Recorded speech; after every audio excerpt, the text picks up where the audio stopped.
business funding service is going to help reduce and pay off your funding much faster and cheaper. It's unlike anything else out there. There really isn't anything like this. And I'm going to also show you how to get a business loan up to $2 million, $5 million incredibly fast, 0% interest for 6 to 18 months, credit-based with business credit cards, alternatives out there like building your business credit portfolio, credit lines, personal and business credit, differentiating the two, and so much more. Hi, my name is Michael with Viral Funding Solutions. I'm a business loan broker expert. Welcome in.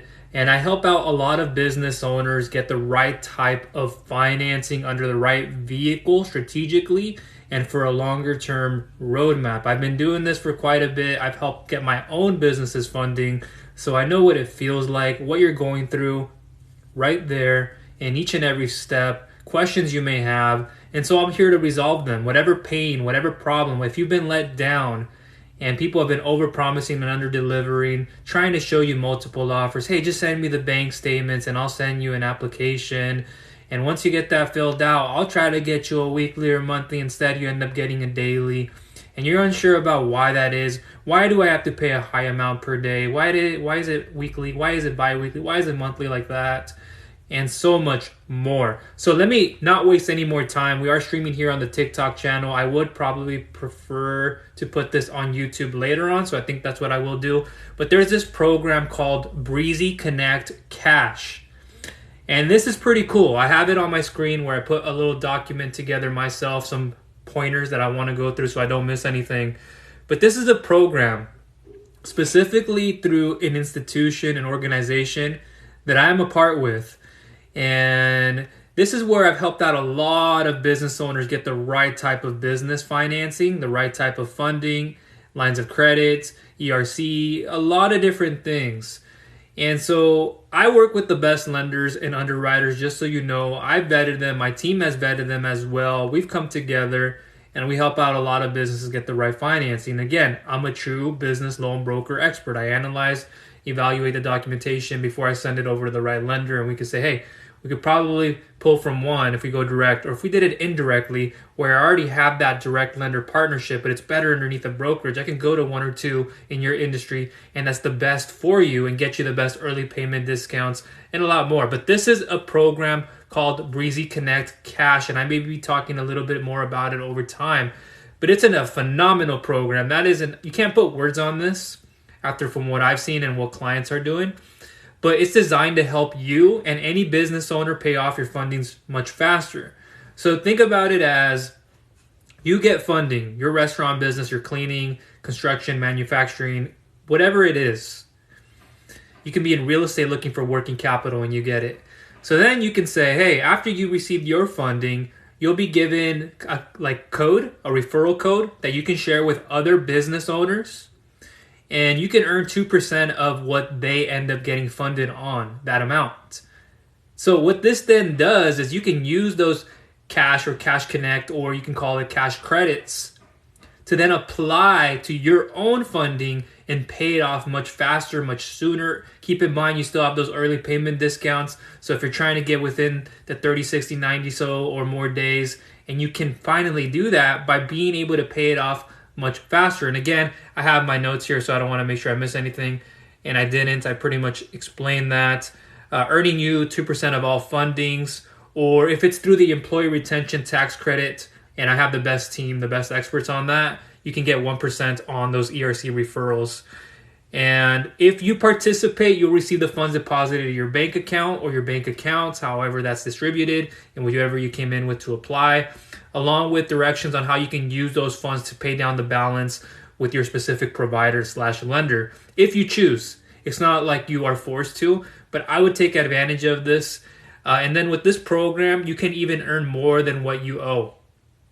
Where else can this be available? So let me say that again for those of you just joining. There's a Breezy Connect Cash or Connect Cash Credits program where you can receive about 2% funding. If you were to refer somebody, they get funded. You can use that funding you receive to pay off the remaining balance or pay off as much as you can and make it much cheaper. This has been going on for a little bit now. It's a relatively new program. Not a lot of lenders and providers have this, but because of who I know, and I have a lot of exclusive partnerships, just so you guys know, this is why there's a huge advantage of coming to me as opposed to applying those online marketplaces or you got an ad. And let me go into that really quickly. If you're doing that, if you're still living in that old age of you found an ad online, you click through it because they're advertising for $6,000 to $20,000 a month just to advertise, that doesn't make them better than anybody else. They're just competing. They're trying to get you into their system. Then they're going to send your information to other third-party lenders that they don't work with directly. They're just sending them out. And so you don't know who you're getting. It's not always the best. Now your credit is being shopped around. It doesn't matter if it's just soft inquiries. That's going to hurt you more than it does any good, because now when you go apply for a personal or business credit card, guess what they'll show? Less on the business credit, of course, but personal, you'll be affected. And then you have high debt to income utilization.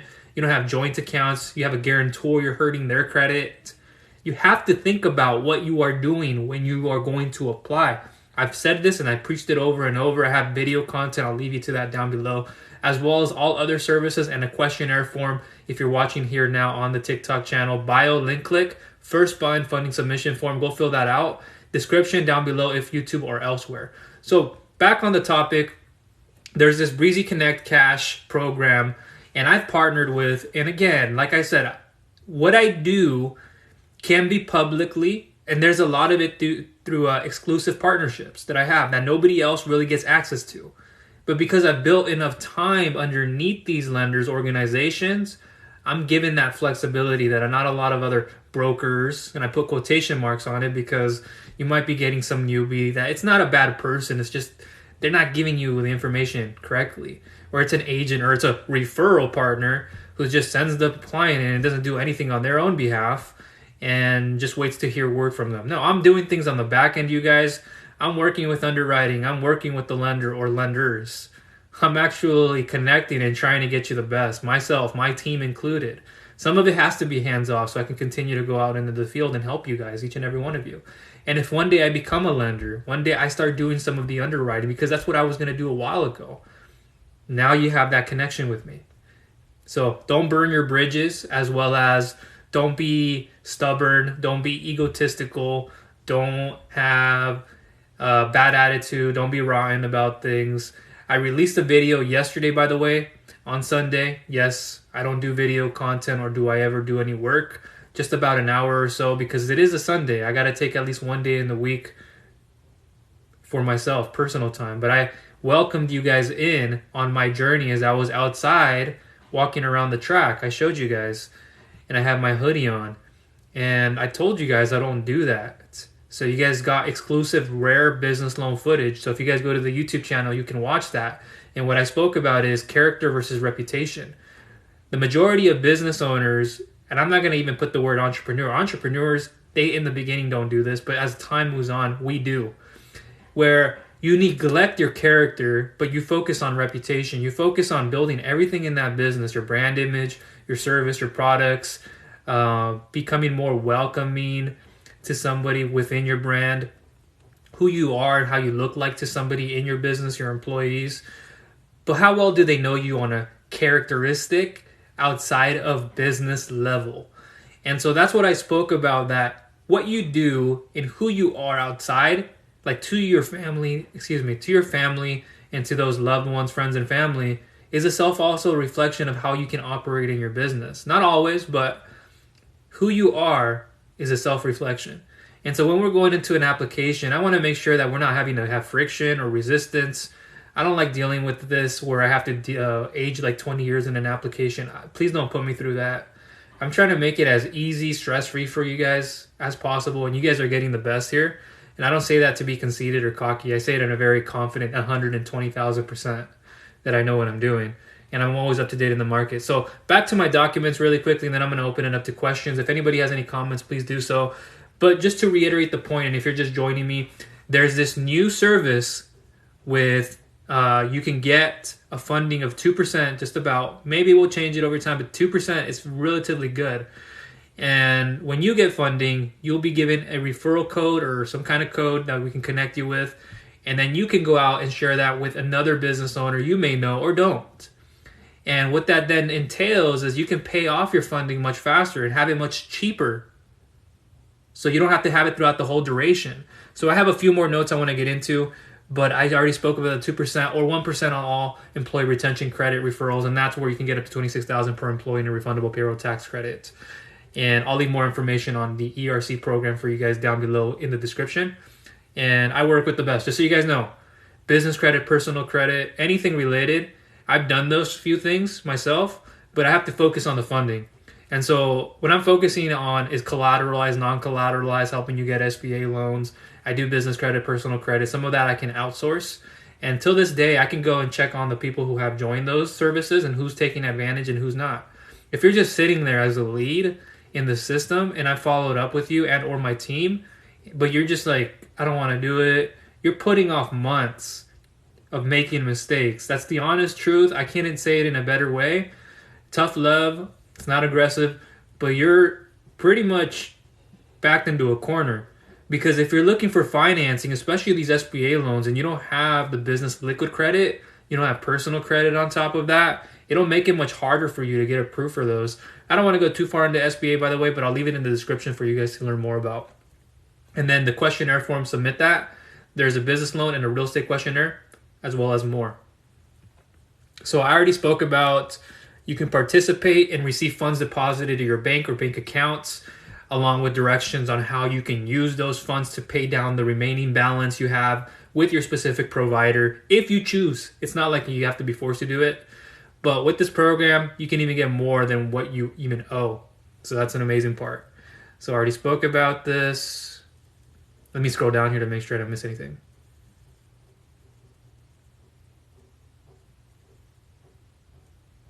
Okay, so one way to opt in, well, the majority of it here, is you get an invitation from a specific organization that I'm partnered with, and I won't start naming right now, but you'll find out in time who that is. Or you can visit a certain site to sign up to get your referral link. So once you've opted in, you will be added to our database as a preferred customer. Or when we say preferred customer, it usually means that you've received funding of my own and will be given an ID number and a website to share. This preferred customer classification does not count towards a few other things, like my own personal qualification requirements, so it's a little bit different there because it's in part from you. And so the name of your replicated site will then be your name, and then with your referral page, and then the email and phone number shown. And so there will be a few things on my part that will be displayed when you're sharing that type of page as well as your own. So that's the gist of it. I know if some of you guys are just joining, I just explained what Breezy Connect Cash is. Connect Cash credits in another sense. You can say it as that, especially ERC related.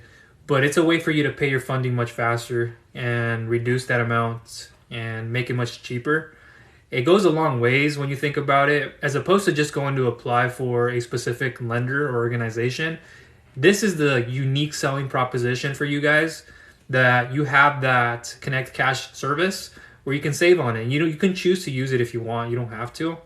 I would always go in this direction. And like I said, again, I have exclusive partnerships that you just don't always see publicly. You don't know how it always works internally too when you give your information to someone else. The way we do things internally, it's a class act. And the best of the best, we have the best relationships with those lenders and underwriters. And so when they see me submitting something, they go, oh, that's Michael. And they know right away what I can do. And so they go the extra mile for me, as opposed to somebody else who's more relatively new or has been with them for some time. But because of our communication and everything we've done together with multiple lenders, there's a clear advantage there. Now let me come up to the comments.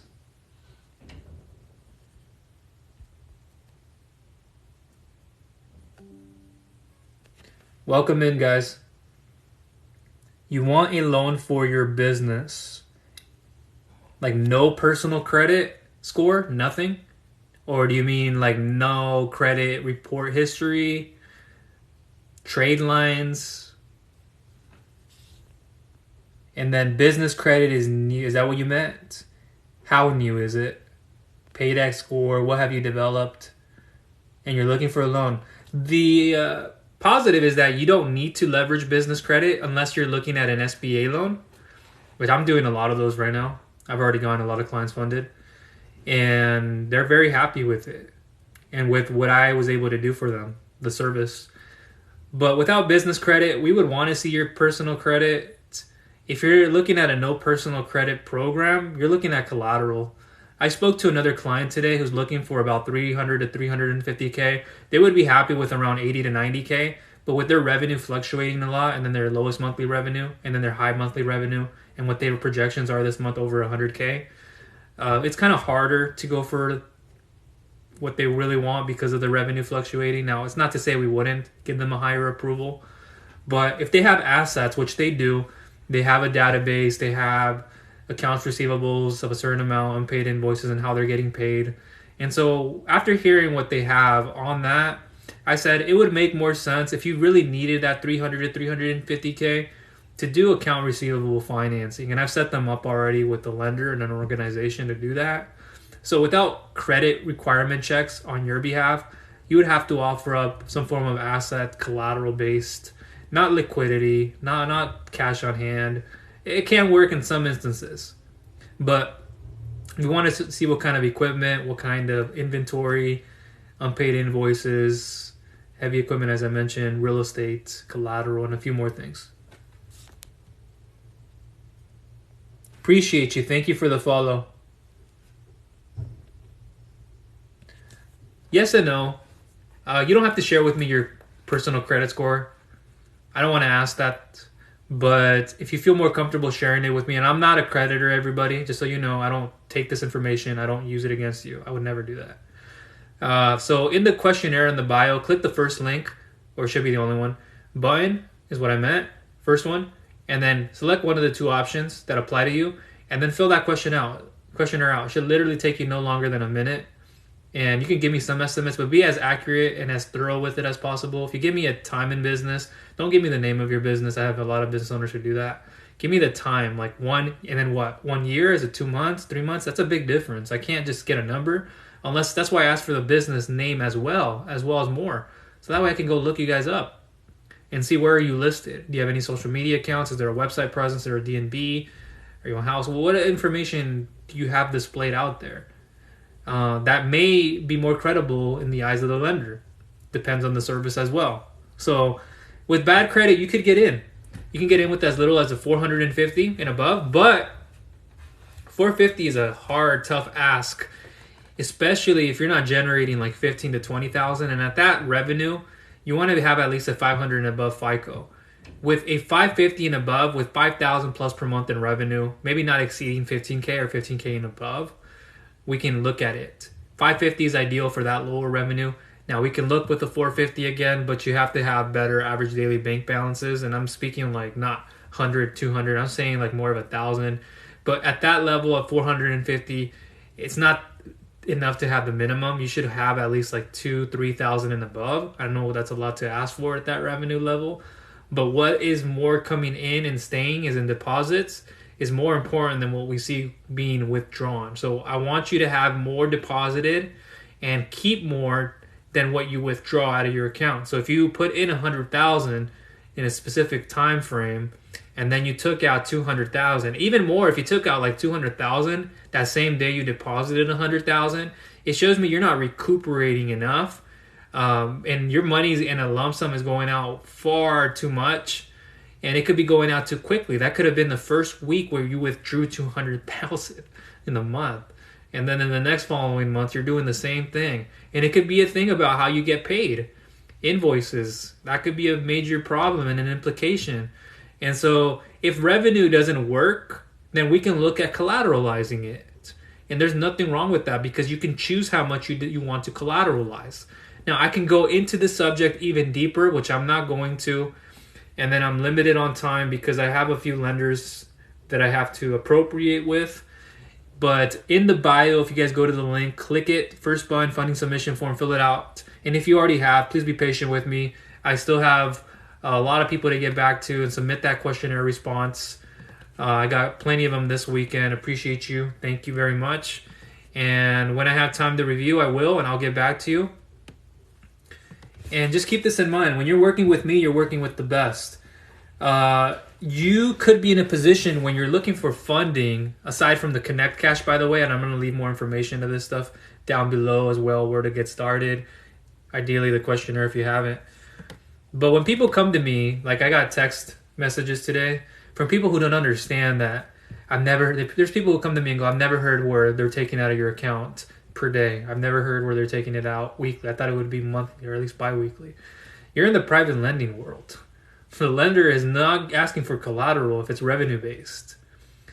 Non-collateralized, guaranteed. That's how it works.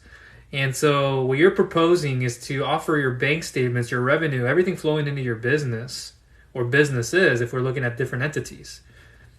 And if you don't have what we look for in our underwriting, why would we ever give you a monthly? The only way you get a monthly repayment in this industry is if you're looking at an SBA loan, if you're looking at equipment financing, leasing to own, those situations, a personal/startup loan with its credit based, perhaps sometimes an advance, a term loan at times, but a line of credit is what a monthly can work with. But lines of credit right now are usually weekly. Don't be upset with that. There's nothing wrong with keeping track of it weekly. And so term loans intermixed with advances or merchant cash advances or hybrids, revenue-based funding, that you're looking at the majority of it being weekly or daily. Some of you can start off weekly. You maybe have a choice weekly and daily. I have business owners who come to me literally who take out like 200, 300,000. And I ask them, would you prefer to do it weekly or daily? I think I know what their answer will be, seeing their bank statements. But they can tell me. I want to know. Okay, you feel more comfortable taking it out daily because you can keep track of those little micro daily withdrawals. And you know what you're generating per sale every single day. So it makes sense. If you feel more comfortable doing it that way, because weekly, it's a little step up. But it's better than monthly or bi-weekly because you're keeping track week by week what's being withdrawn. Instead of one huge lump sum at the end of the month, you have rent, you have credit cards, you have high utilization, you've maxed out your cards, and you're doing so much. How can we afford to give you another $6,000 to $8,000 a month repayment? $4,000, $3,000, whatever that is, especially with revenue-based financing. That's not an SBA loan, where you get between 4 to 24 months. So if you need more clarity on your situation and you want to understand why you're getting what you're getting, why you couldn't get this, you speak with a real business loan broker. You don't go to a receptionist or a customer service rep. Maybe they may know, maybe they don't know. But do they have everything they need to know? The majority of them don't. And so I'm in communication with my lenders, my loan officers. I'm in communication with the underwriters, my team, my network, And so like services like the Breezy Connect Cash were made possible because of individuals who go out there and help business owners like myself as well as many others. And we're here to help you every step of the way. And I'm opening up my doc here because I moved over. With the Breezy Connect Cash is just one example. And this can also help you get a certain amount of a referral amount. You can also use that to pay off the existing amount. It's much faster and much cheaper. What's better than that?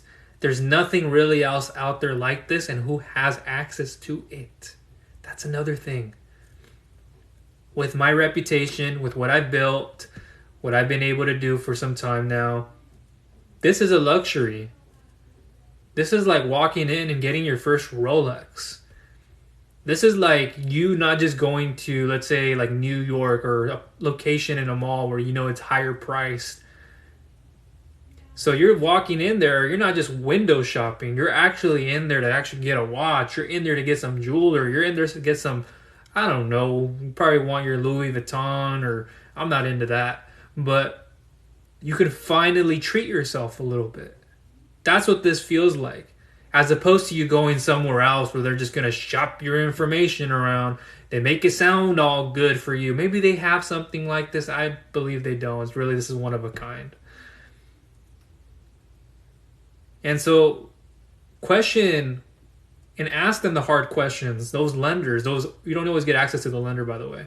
You probably get access to a sales rep. I'm not a sales rep. So I'm a broker, and like I said again, I'm very truthful with people.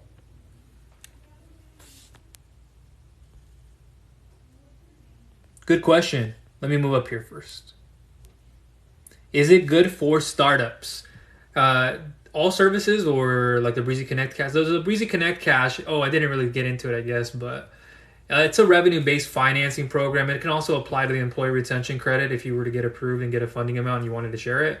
But it is a situation where it is for non-startups, so you should have, with this specific service, you should have at least 4+ months, 15,000 and above in revenue, a 500 and above FICO. But yeah, that would be the ideal situation. Excuse me, not for a complete startup. In the future, that could be a possibility. I have a lot of things on the works right now, especially with the team that I have, bringing in more asset-based lenders and doing other things. So there's a lot going on for the next couple of months and towards the end of the year. But you guys are in safe hands, always.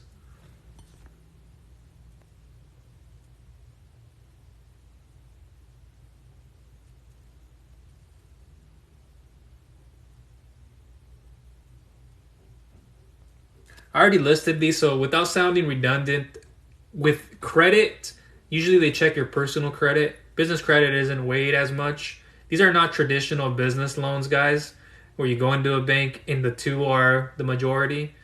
Certain services, unless it were an SBA, but if it weren't, we'll look at, and then business credit for equipment. I mean, that actually gives you a larger gain. But when you're looking at revenue-based, a lot of it, they don't always report to even the business credit bureaus. Don't always expect that. It's okay if they don't. You don't always necessarily need that. There are other ways of building your business credit. Sometimes they do report to the business credit bureaus if it's need be, and it's a higher tier lender where they'll give you that flexibility to do so. But it's not always going to report, which isn't your number one goal anyways. And in New York City, shout out to New York. But yes, anywhere, I've been there too. It's a really nice place. I love it. Man, bagels, everything. Pizza. Got it. $300K a year? Nice. So just so you know, usually you get lent between 10 to 15% of your annual gross revenue. We're not talking about net profits, net operating income, etc. Those deductions, etc. But usually you do get lent between 10 to 15%. At most I've seen right now in this industry can be up to 13%. We could push past that with stronger revenue, credit, time in business, industry specific, and there's a little bit more that we look at.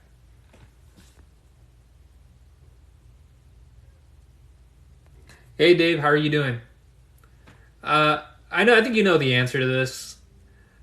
And without sounding always repetitive about it, I mean, I'd have to look again because I have updated the questionnaire form and we looked at this some time ago. So your revenue maybe have increased or maybe didn't or maybe went back. Regardless of the matter is, I know that the whole advance option for you wasn't doable.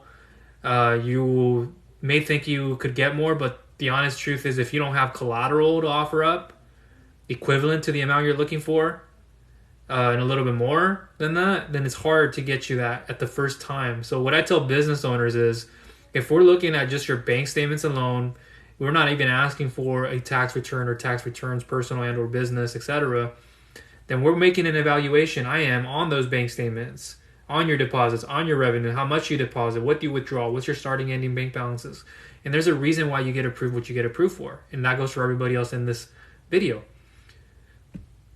So what I'm saying is, if you don't like that, then there's a credit-based route. Now, so you're saying now I got to go take a personal loan now, or I got to do some kind of a startup loan. Okay, if you don't want to do a personal loan where you don't have a 680 and above credit score, you got to have a 680 and above Experian, by the way, low utilization, low inquiries. You shouldn't even have more than 3 inquiries per bureau, and especially business credit or etc.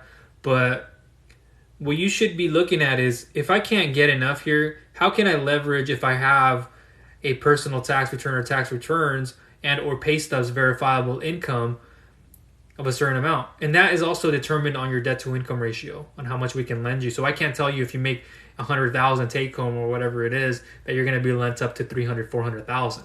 we have to still look at a soft pull credit when we look at your debt to income ratio. And so you may say, okay, I only get approved for $7,500 here within an advance. Well, that's revenue based. But where's my credit? Okay, what have you been doing with your credit is my question.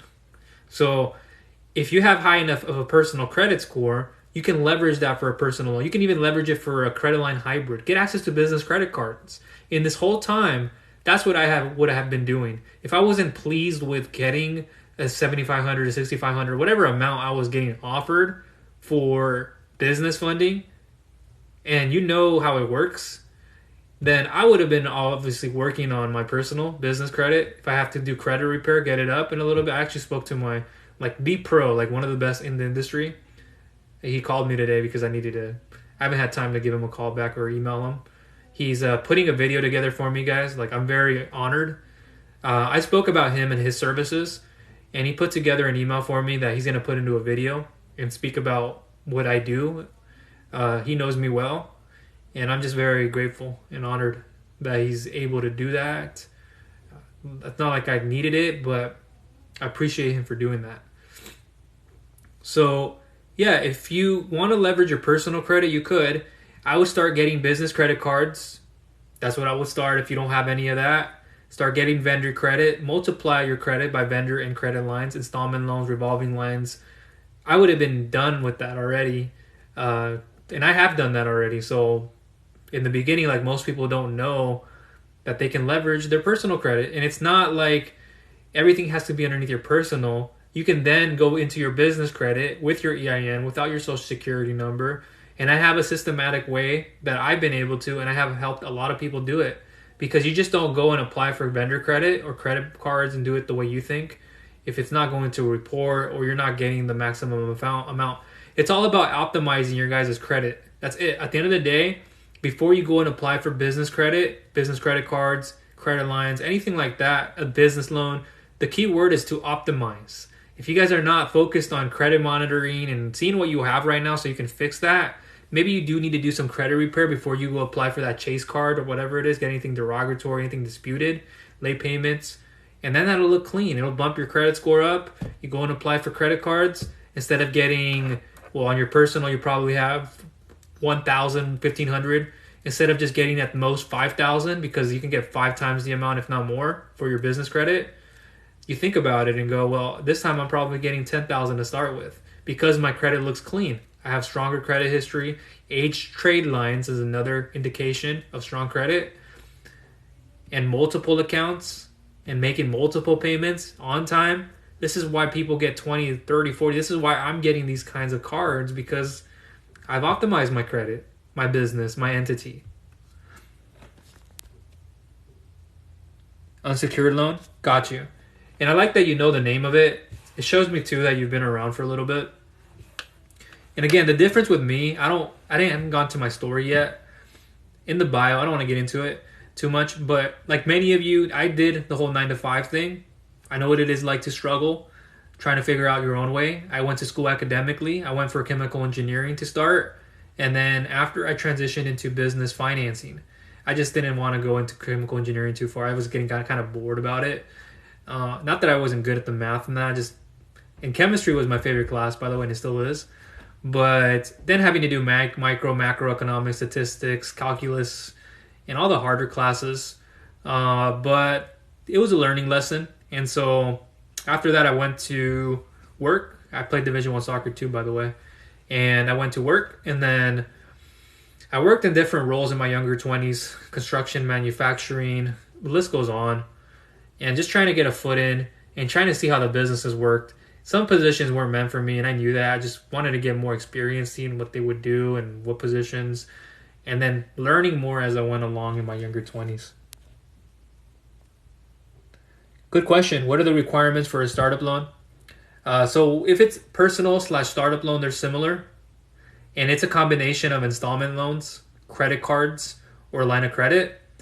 And you want to have a 680 and above on your Experian, not on all 3 consumer credit bureaus. If it's all 3 consumer credit bureaus, we're looking at a credit line hybrid.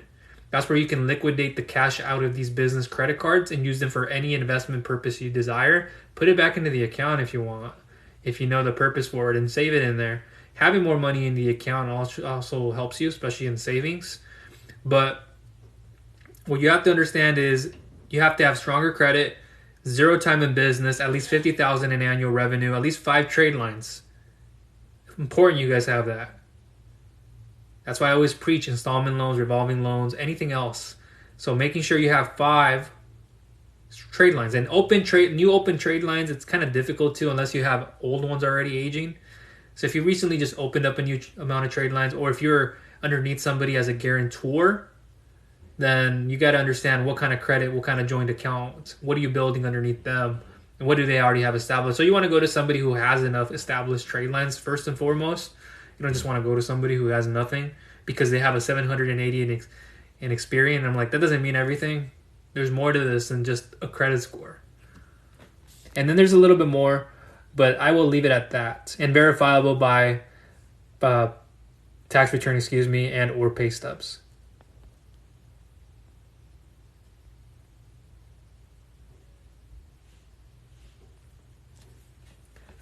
Good question.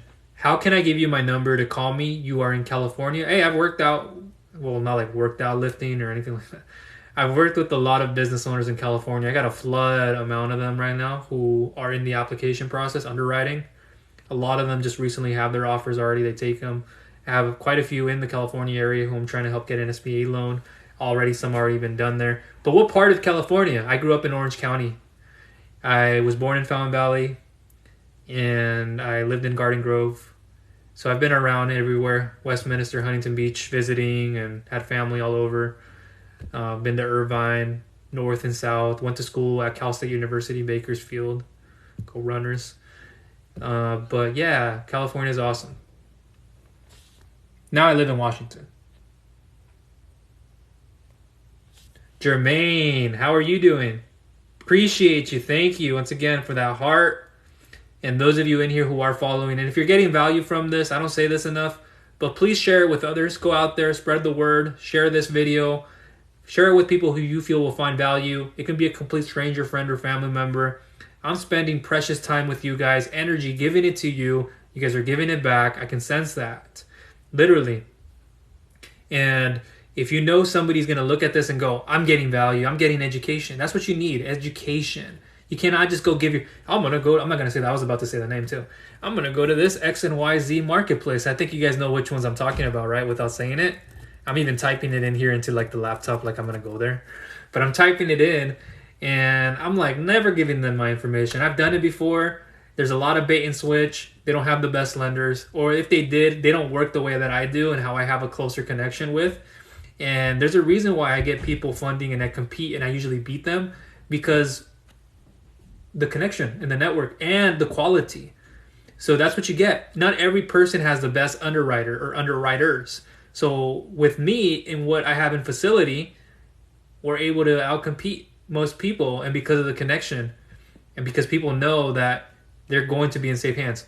And there's a lot more bonuses I can't get into, but through me, guys, I'll just say this, there are bonuses.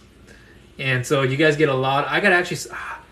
I'll do it tomorrow because actually they're in my time zone. I'll probably do it tomorrow though, so they can see my email. But I'm going to give them a lot more help. On top of the Breezy Connect cash, on top of that more. And then you can come back and get more, or we can work on another service. Whatever you find most comfortable in your situation. I'm definitely in your best interest, not mine. Not mine. I'm not doing it for like a commission. I get it's a business, but literally... if I earned 0.5%, if I earned nothing from it, I'm happy as long as you were getting the help you needed. Oh, but to answer that, sorry.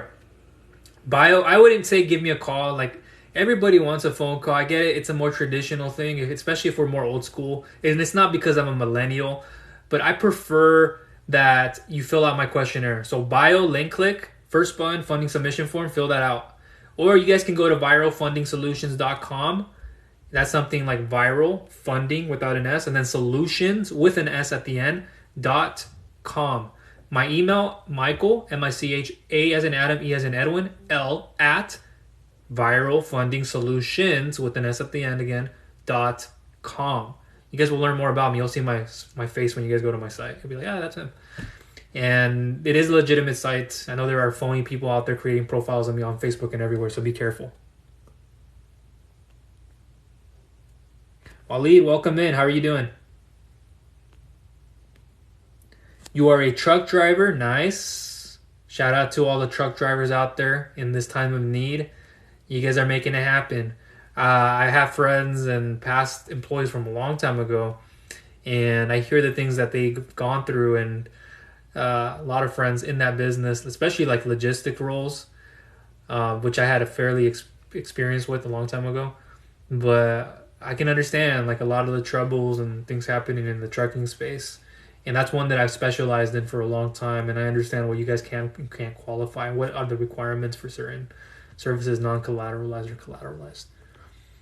And an independent contractor as a truck driver, and you wanted to know how you can get a loan without having your SSN in the application.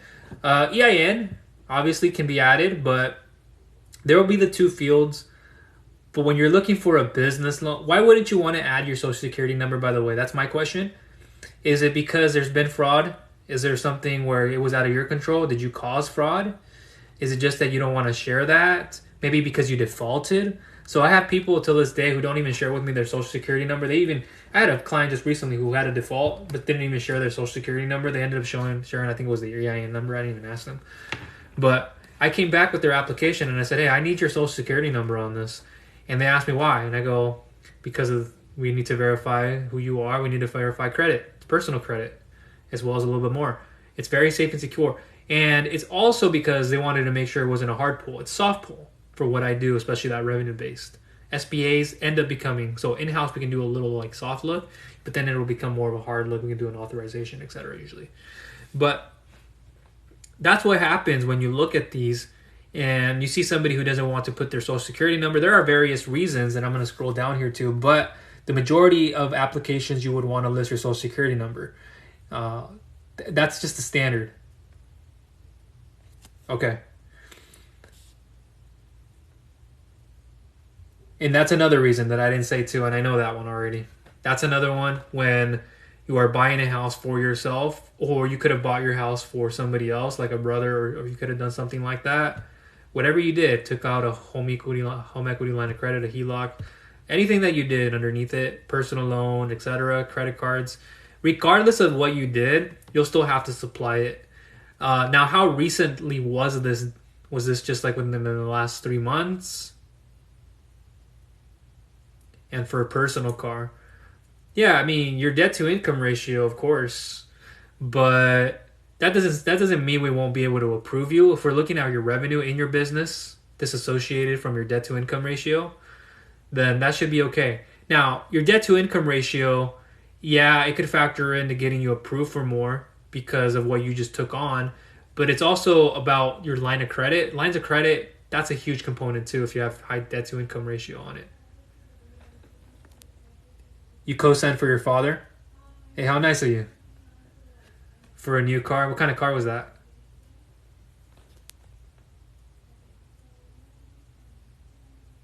In 2020? Oh, okay. Now, I can get more personal, but I don't want to, like, this is not the time and place for you, for me and I to do this. I could be asking you more questions about it. That's something we can do on the back channel, but what you could do is go to the bio again, like I said, link click. What I would do is fill out the questionnaire form if you haven't, Waleed, and then at the bottom in the additional notes section, hey, nice. I bet his face just glowed with happiness. Probably had a slight pause. Probably a really good moment too. And so,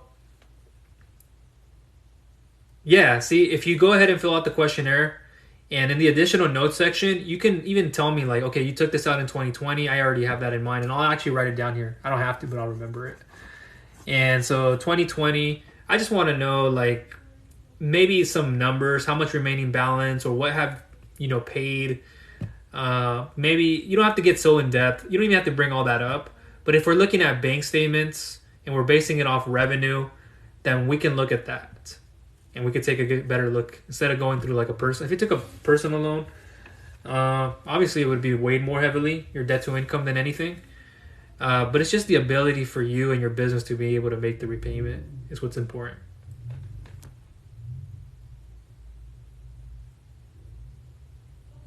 All of it. This is what you're in here for. I'm an expert in what I do. And it's, your first time, welcome in. But yeah, I'm a business funding expert. Like, I do all business loans, and I mean every type. You guys can imagine how many emails, how many people I've actually helped.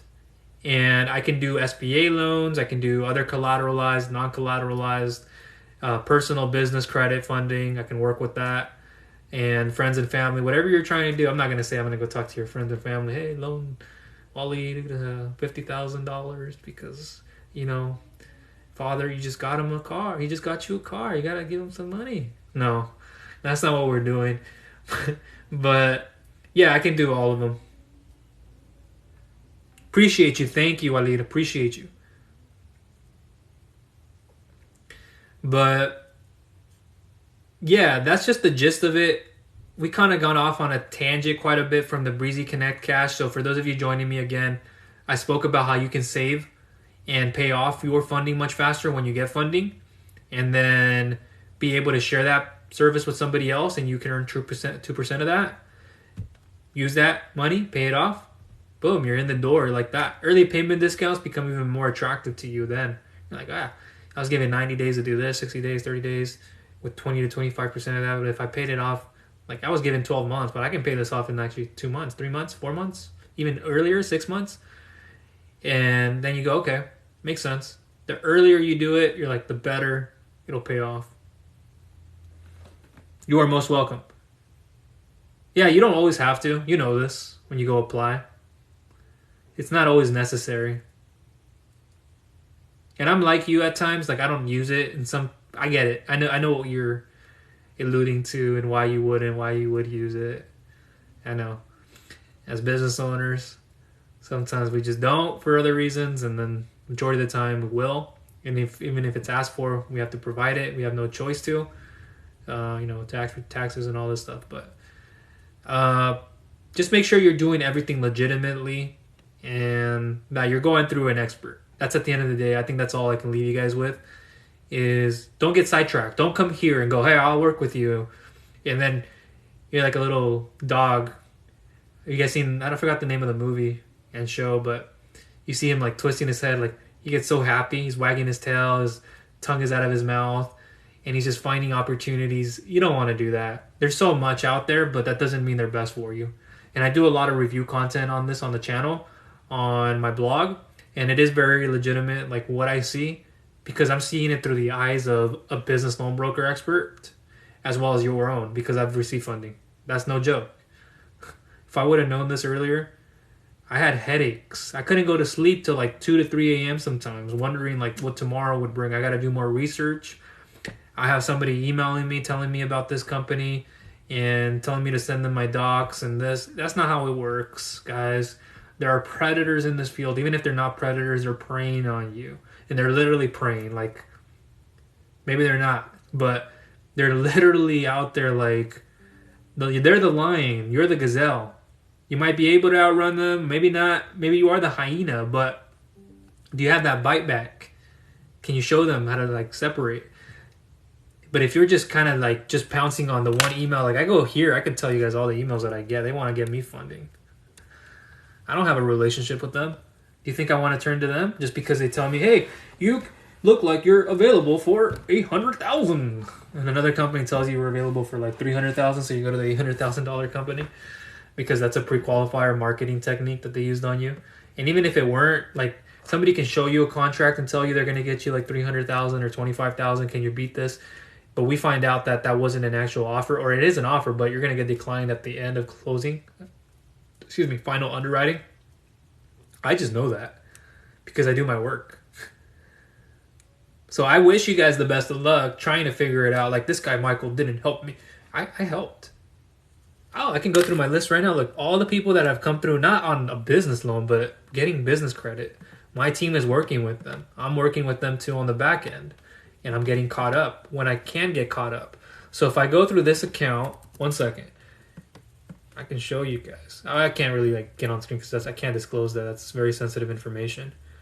But if I go over here, there's another person who got funded. I just got a notification, and I'll be following up with them. But over here, if I logged into my back office of this one, and I have a lot of back office accounts, everything legitimate, guys. I focus on helping you personally. That's what my video was for yesterday. I really do care about you and your growth, your development as a person, up here, physically, emotionally, spiritually. I don't leave you guys with just getting business funding. Unless that's all you wanted to do, then okay. But here, I'm looking at my ledger of all the people who have not just come through, but are receiving funding. Like, I can name people here. I won't give their names away, but I can see what they took. Unsecured finance, the core offer of this that I have, and a few more right there. There's a lot actually underneath that one. But a lot most recent ones in the past, and ones that will continue to come through because I am truthful with what I say, what I do. I don't BS. Does anybody have any questions? I will try to get out of here before 2:10. Just remember, Breezy Connect Cash. There may be information in the description about it. If not, in time. Or if not, it's okay. Fill out that questionnaire form. We can discuss this in time. Or after you get your funding, you'll be reminded of it by myself and my own internal team. But it isn't like we're going to be pressuring you to do that. It's a reward. It's like saying, hey, you can go share this with someone else. And then you don't have to be like associated with like becoming an agent or a broker. You could just go share a link that you were given, a referral code or whatever it is, and then have them connect, and then go and start the application process like you did, and then you get notified, and then you get percentage of that, 2% on all fundings, or 1% of credit ERC credit referrals, and pay your funding much faster, much cheaper. Let's see if I missed anything here. No, I got everything on my document that I put together.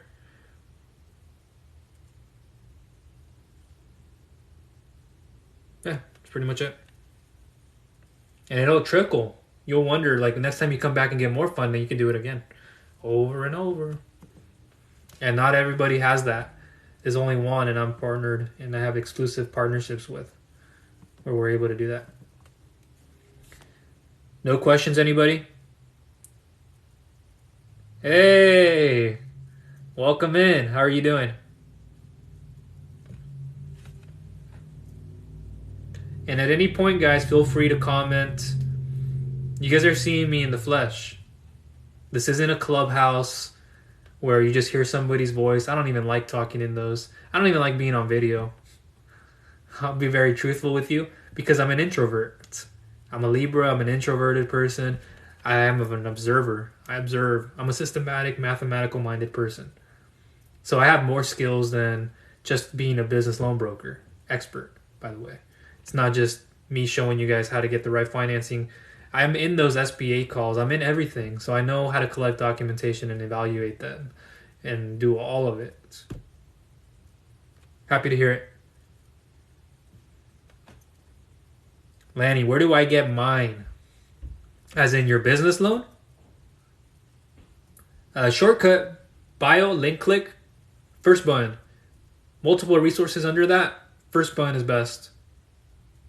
And then questionnaire, fill out, me, evaluate, analyze, me, give you a proper response back. Me, caveman. No, I'm kidding. Kind of looking like one now. That'll be gone sometime soon. My hair is starting to grow back again. Yeah, the Capline program. To qualify for that, usually they bundle like a lump sum with the line of credit on top of it through the bank. Usually is the one who provides it. Non-banking lenders are out there. A little bit more harder to qualify for.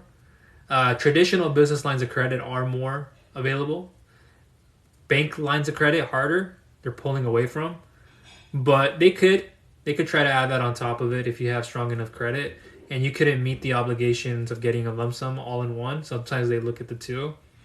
But majority of people right now in this market, specifically if it's coming through the bank, they're giving them a lump sum more than the line of credits from the bank. And there's more details into that. I just don't want to make it a whole segment right now on that. And then I have content on this as well as the SBA loan. Have you gone through the questionnaire, by the way? Thought you did. Thought I had replied back, but I could be mistaken. I'd have to go back into my email, which I'm in right now. And if you did, I can look it up rather quickly. I have quite a few to get back to. Like today, I spoke to Luis. Luis, if you're in here or you'll watch later, you know you have the email from me. You can get started. They can get started on their application if they haven't already. And move forward with that.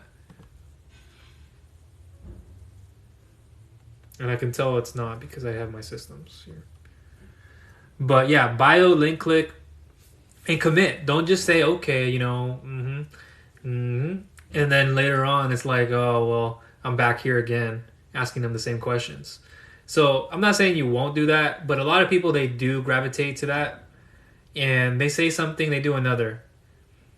I have people who, they talk, but they don't do anything. Like, who they are in their business is one thing, but who they are as a person, like, I hope, I want the best of two worlds. I've worked on myself, and I don't judge anybody, but there's a big difference with character being sharpened. Instead of there being a lot of flaws with somebody coming in, we leave that out the door. I'll help you build yourself up, because as a business owner and entrepreneur, not just business owner, entrepreneur, I have multiple businesses, by the way, creative things too. Then you got to also work on yourself, and that's hard to do, especially having to look in the mirror and tell yourself, hey, I can have a better attitude. I can wake up better. I can be less stubborn. What do I have to do, though, to fix that? You go to the diagnosis on that. Maybe sometimes you got to read. You got to have an intervention. Maybe you got to, tell somebody you love them more than what you've been telling them. I don't know. There's a lot of things. And a lot of stuff in personal development. Does anybody have any questions? And if it lines up with the details, then we can try to work in an SBA loan.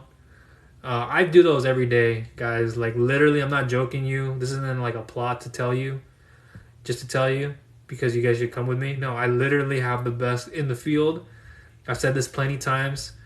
And I'm getting people in and out. Refinancing, consolidating, payroll, working capital, inventory, growth and expansion, commercial real estate deals, everything. I just was helping out a person with a multifamily apartment complex. Spoke to my lender. They want to see a little bit more. They want to see more of a down payment from them. They want to see more of an investment portfolio. If they've only done single family and a duplex for a multifamily apartment complex and they don't have a lengthy portfolio, they won't want to work with them. Now, if it's a 5 unit and beyond, then we can work with them. So there are a lot of contingencies. I already know. I just check in with them to see. And they like seeing that. So when I share it with them and I get more feedback from them, they can tell me, hey, this is what'll work. You know what you're doing, Michael. Just go ahead and speak to them again and see if this is a fit. So I already have the answers, but it's always best for me to double check.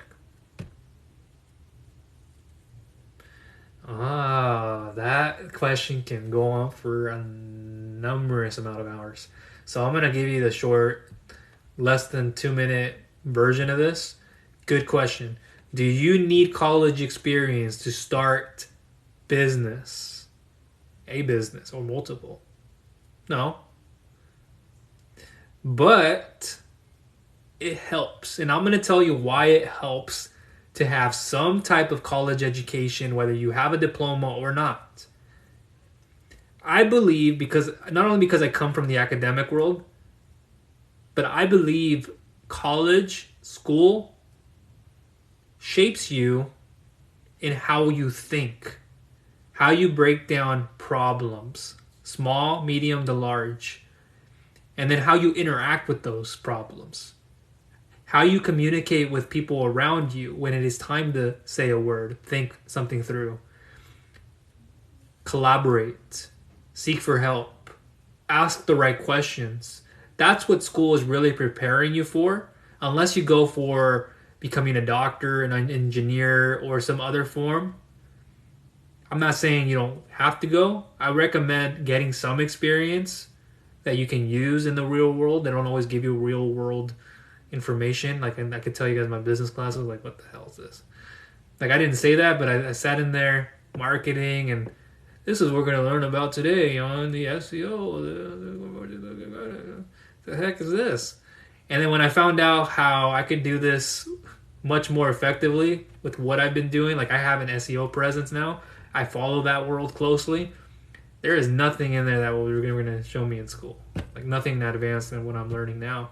So you're going to learn a lot more by being in the field regardless if you go to college or not to start a business. You can use the concepts that you learned in college and apply, but there's nothing that'll substitute experience. And so you can go to school to learn. You can go to school to become business financially savvy, and you want to skip over becoming the person who markets a business, who has to do everything at one point, because there are people who do that, who they just want to oversee everything. They have a blueprint. I'm like that. I'm systematic and mathematically programmed. So if you give me a blueprint and everything, I know how to systematically put everyone in the right position to succeed.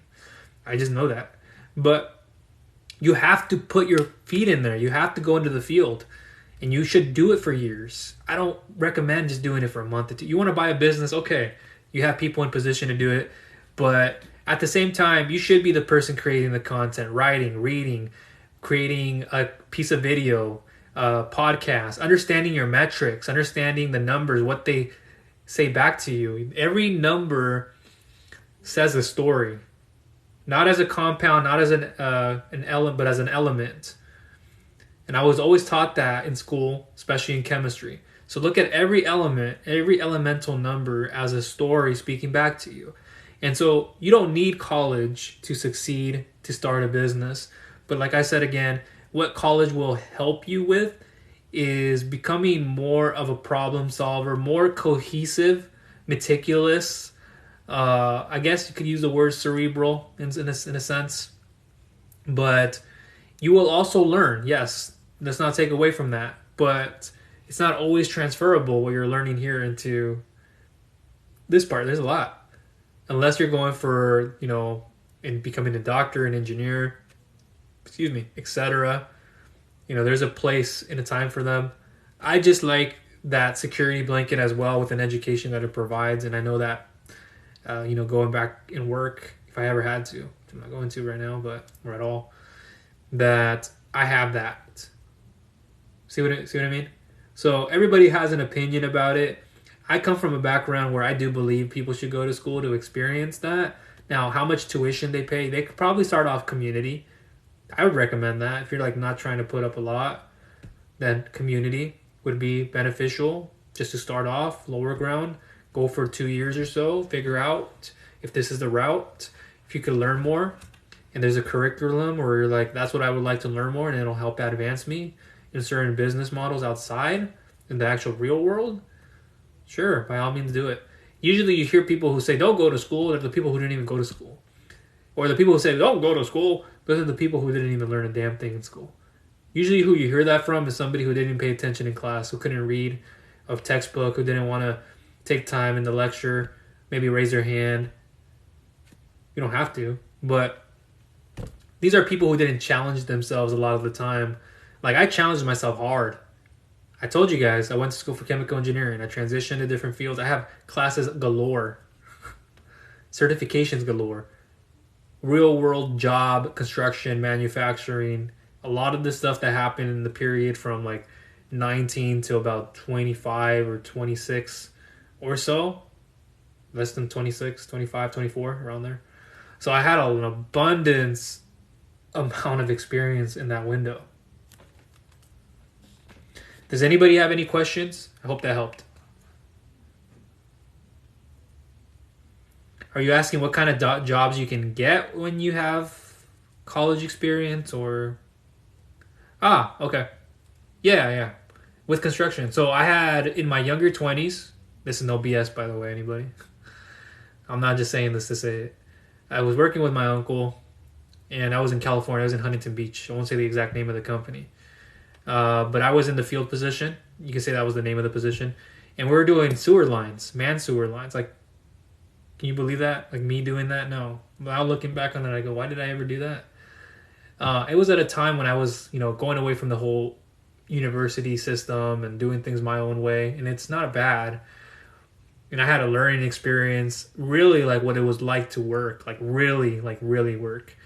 And so I was out there grabbing tools and supplies. We were at the field And imagine my scrawny arms and not my so fit body, walking with a lot of heavy equipment down about 30, 40, 50 or so 100 yards just to deliver something here, drop it off, helping the person, assist the person. I would get in there when it was time to.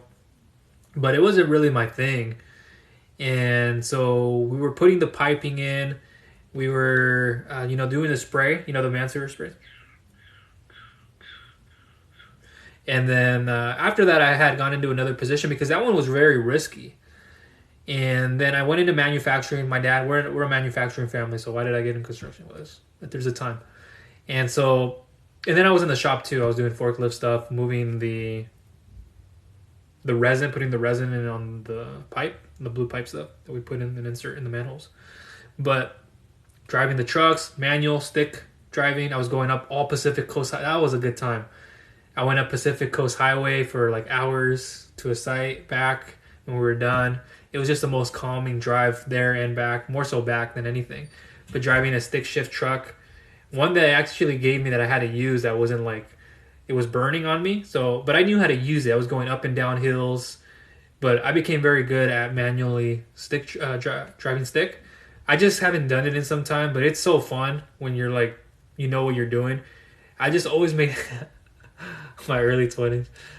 I remember when I was in a location, and so this was the beginning. I was learning, I was driving it. You kind of just learn it on the job, right? And I had to take a ride at a red light, and it's my go. But the car just stalled on me because of the stick and the brakes and stuff. And I was like, damn, I got to start this up again. This car is behind me. And so I'm like putting it back, and in like less than literally 10 seconds, I had it. But it was just funny to me at the time. Not funny, but now that I look back on it, I was like, okay, now I got to go. And then I had to go here, push back, forward. I like doing that part. But yeah, and then, I'm I come from a manufacturing family. My dad's a CNC machinist. So I worked in aerospace machining for some time too. It's a headerman. And I found out, there were people in that industry that were kind of nasty. As in, it's a more older generation. So a lot of them were really like stuck up on not giving up their roles, even though they had to train somebody to do things. So even as much as I got the job and was doing things, it's like a lot of the industries, like, just got to understand what you're going into. And then I got a different position that I felt was better there, where I was handling the blueprints, the dies, measuring things on the blueprint, and then doing a few other things, and then knowing the owners. And it's just a lot of a learning experience, guys. Sometimes you got to get your hands dirty. I'm not a guy who likes to get their hands dirty. Literally, not anymore. But I had also done, I was doing apprentice work some time ago, long time ago, for automotive. So I was working underneath somebody who had the technology and the tools. So I was working with them in the cars, dismantling, adding, and then testing the motor, the systems, and doing parts of that. So it's all a learning experience. Would I go back and do that? No. Only because I know myself now more than ever. And I know my skill sets.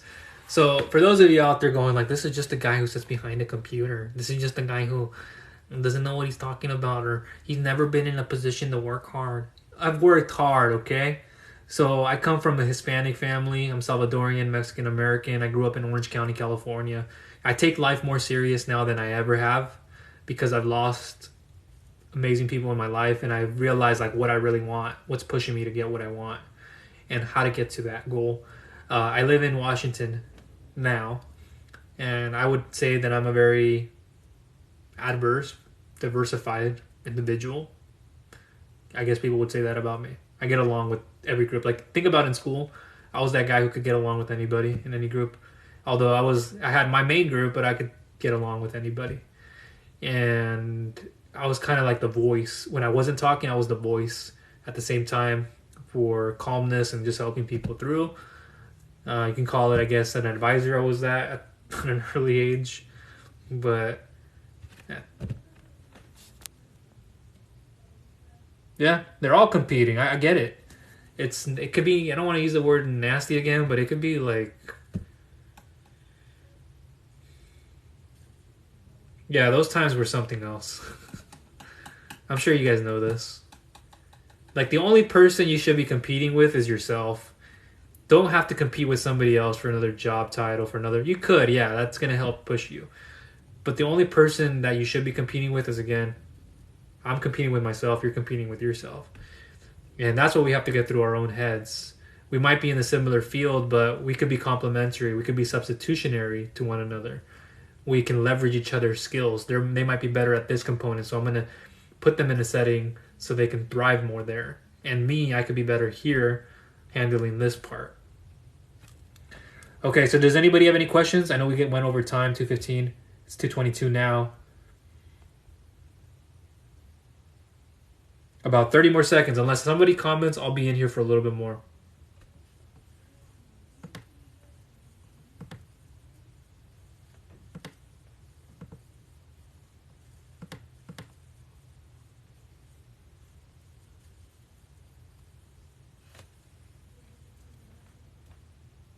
Ah.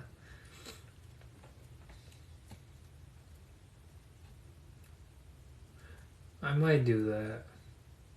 I did it yesterday. But today I may go out to the store. I need to get some groceries.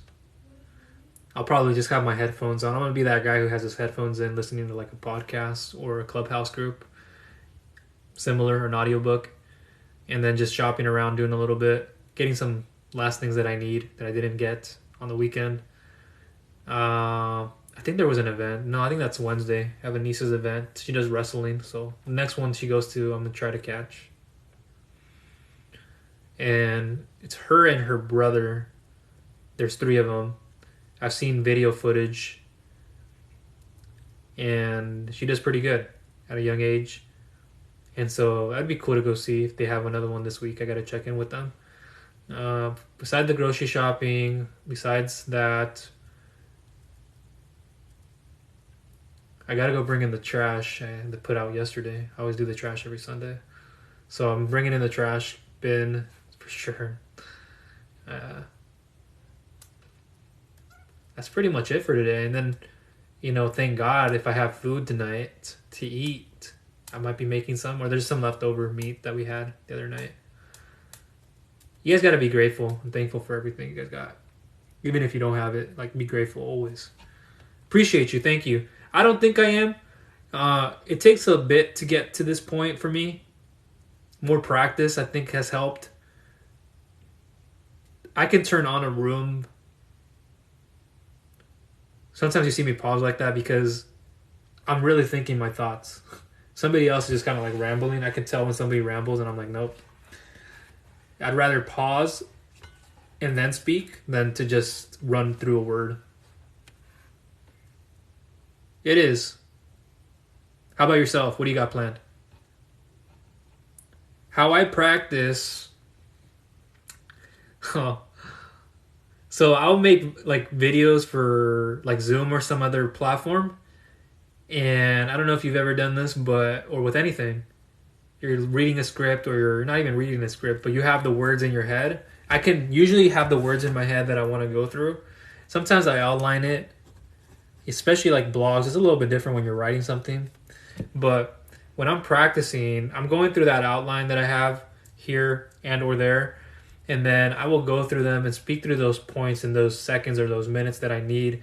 And then sometimes I'll mess it up and I'll butcher it. I still do this, by the way, where I'll go in there and I'll start talking how to get up to $2 million incredibly fast without collateral, no hard credit checks, bad credit is acceptable, there's bad Now, I could do it better now where I don't have to repeat it so much. Sometimes what I mess up in, I'll just go ahead and share it with you guys. I'm vulnerable in that way, so I'll be okay with showing you that. But yeah, there are moments where you have to just kind of what's your intro? How do you create this part? And then sometimes I mess it up. And when I haven't done a video in some time, guys, I do. I'll do TikToks sometimes and I'll go, did you hear about 25,000 today? And I was supposed to say, did you hear about the 25,000? So, yeah, it just happens. And I kind of have a laugh about it and I move on.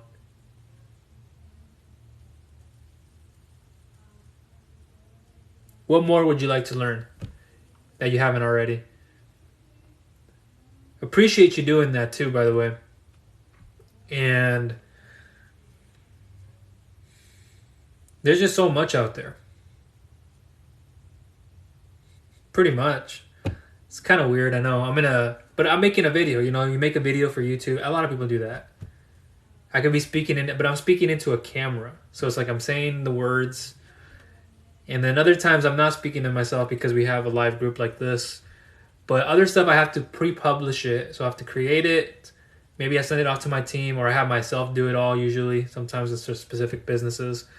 And then I will go ahead and publicly put it out. Like today, I had an SBA EIDL Loan video that I made just recently, but it was done. All I had to do was upload it and then make some edits. So if I'm on my YouTube channel, oof, there's the burps.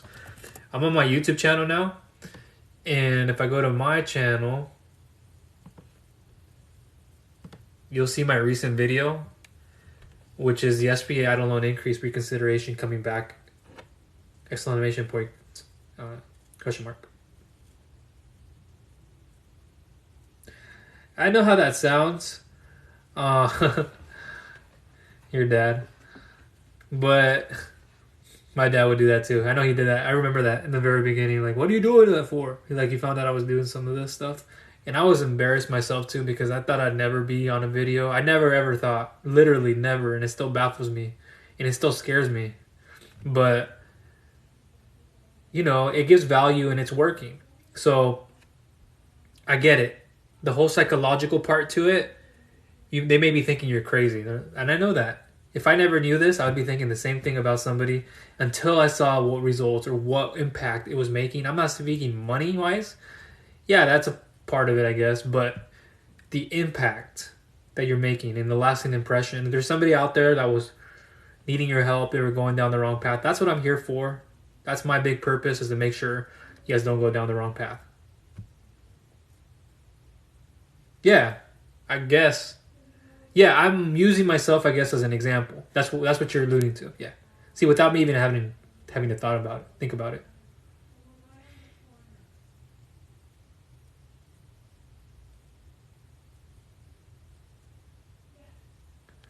Yeah, it could be crazy. And I don't go around talking to myself when I'm not here, by the way. I'm not speaking to myself in the third person. I'm not saying, "Hey, Michael, you messed up." Just to feed my conscience. Sometimes it's needed, but it really isn't something that I do. But when you're speaking into a camera and you're putting it out for people, I mean, there is no different way. I mean, you could do one-on-one with people and do more of an interview setup and a little bit more. But each to their own. Okay, does anybody have questions? We're rounding up here at 2:30. Rewind this video. It should be back on YouTube. 2:30.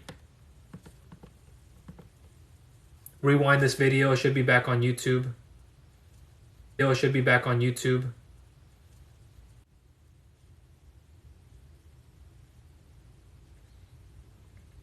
It wasn't with you who I shared that email with yesterday, was it?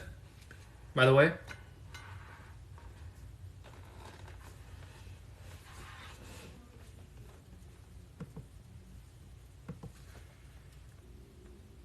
Okay. So you have the same username as somebody else that I helped out on Saturday. I'm going to say the same thing that I said to them, and they took action on it. Literally, they took action. I sent them that email. I can send the same email to you. I'm actually looking for it right now. Give me 1 second. So what I did with this individual, and they joined underneath me, there are multiple services, multiple businesses out there. I don't want you to get overwhelmed. I'll have multiple options in that email for you. Here is Neil. So I'll send the same thing out to you. But what I listed for them, I recommend getting into affiliate marketing. I have a general passive. I have guides for all this, by the way. I'm going to share with you in that link. One of the hottest opportunities right now that I recommend doing is promoting a health nutritional supplement. I have an affiliate marketing business and where I help out people with their health in the back pain space, and I still run that till this day. I get people all the time asking me questions. But through my experiences, I'm able to share it with others. And so I guide them. If you join under, that's one thing. And I also help out people with supplements, creams, pain relief pills. I've sold a lot of this. a lot, and made a good amount too as well from all that, rightfully so. And one thing that's been making a big movement right now is this one company. It isn't like anything else out there. It is a bit of a network marketing thing, but it isn't like any other network marketing opportunity. You can get paid on different matrices, promote these health nutritional supplements. You can get yourself in line with the membership. I have my membership. You can get one for like an affiliate membership for $49.95. What is it? Still $49.95? Yeah. So it's in total about $50. So it's a $9.99 activation with a $49 activation, something like that. Oh no, it's a $9.99 membership, a $40.95 I believe, with the one-time payment. So you're paying $9.99 a month, but you have access to the best health products. It isn't like another company out there, and you get a better position. And this is the biggest movement right now that I joined, and it's about 2 to 3 weeks open now. But there are other services. Like I created the healthy affiliate. I've shown people how to promote different health products. So I also have that also in my courses. So I can send that to you. You can provide to me your email if you'd like to in the email or in the comments, or I can give you my own. Sometimes it doesn't show, but it is my first name, and this will go to my other business. So Michael, Michael at viral home, based pursuit.com. So my first name, Michael at viral, something going viral, home based with the D at the end, pursuit.com.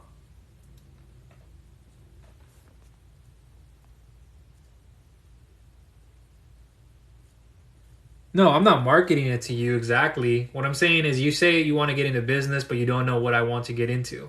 So I'm expressing with you different services. That's what I'm doing. I'm not persuading you, or I'm not ethically persuading you in an extensive amount.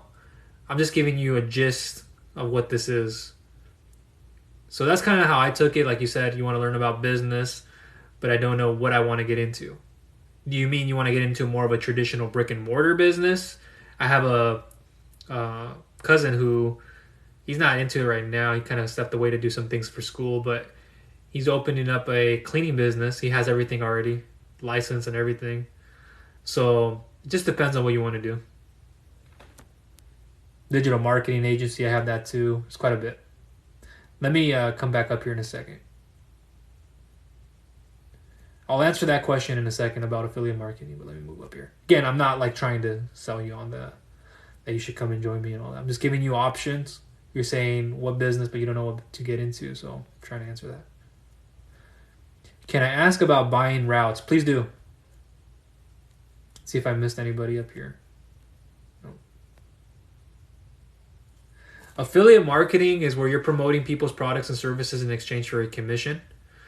And you have physical and digital products. Physical products, lower margins usually. And you sell them at a higher value, or higher volume, I should say. And quantity, there's quality involved as well, should be. And then digital products, you can have a higher margin. So the cost to fulfill on it is better. So you get a better margin in return, percentage paid out to you. Cost of fulfillment, it's less because it's a digital service, information, digital software, etc. So you can own your own product too, which I have. You can promote those products, but they have to be very ethical, and you have to do it correctly. You don't want to just spam people with a link that you've been provided with, like Amazon. You can do it like ShareSale, Impact, JVZoo. You can go to the direct retailers, wholesalers, etc. The list goes on and on. It just depends on the type of service. You can, but again, like I said, you just don't post it on your social media and let it sit there. Good question. Yes, I do have more information on CDFIs. Have you filled out the questionnaire form on my site, by the way? Thought we spoke about CDFIs.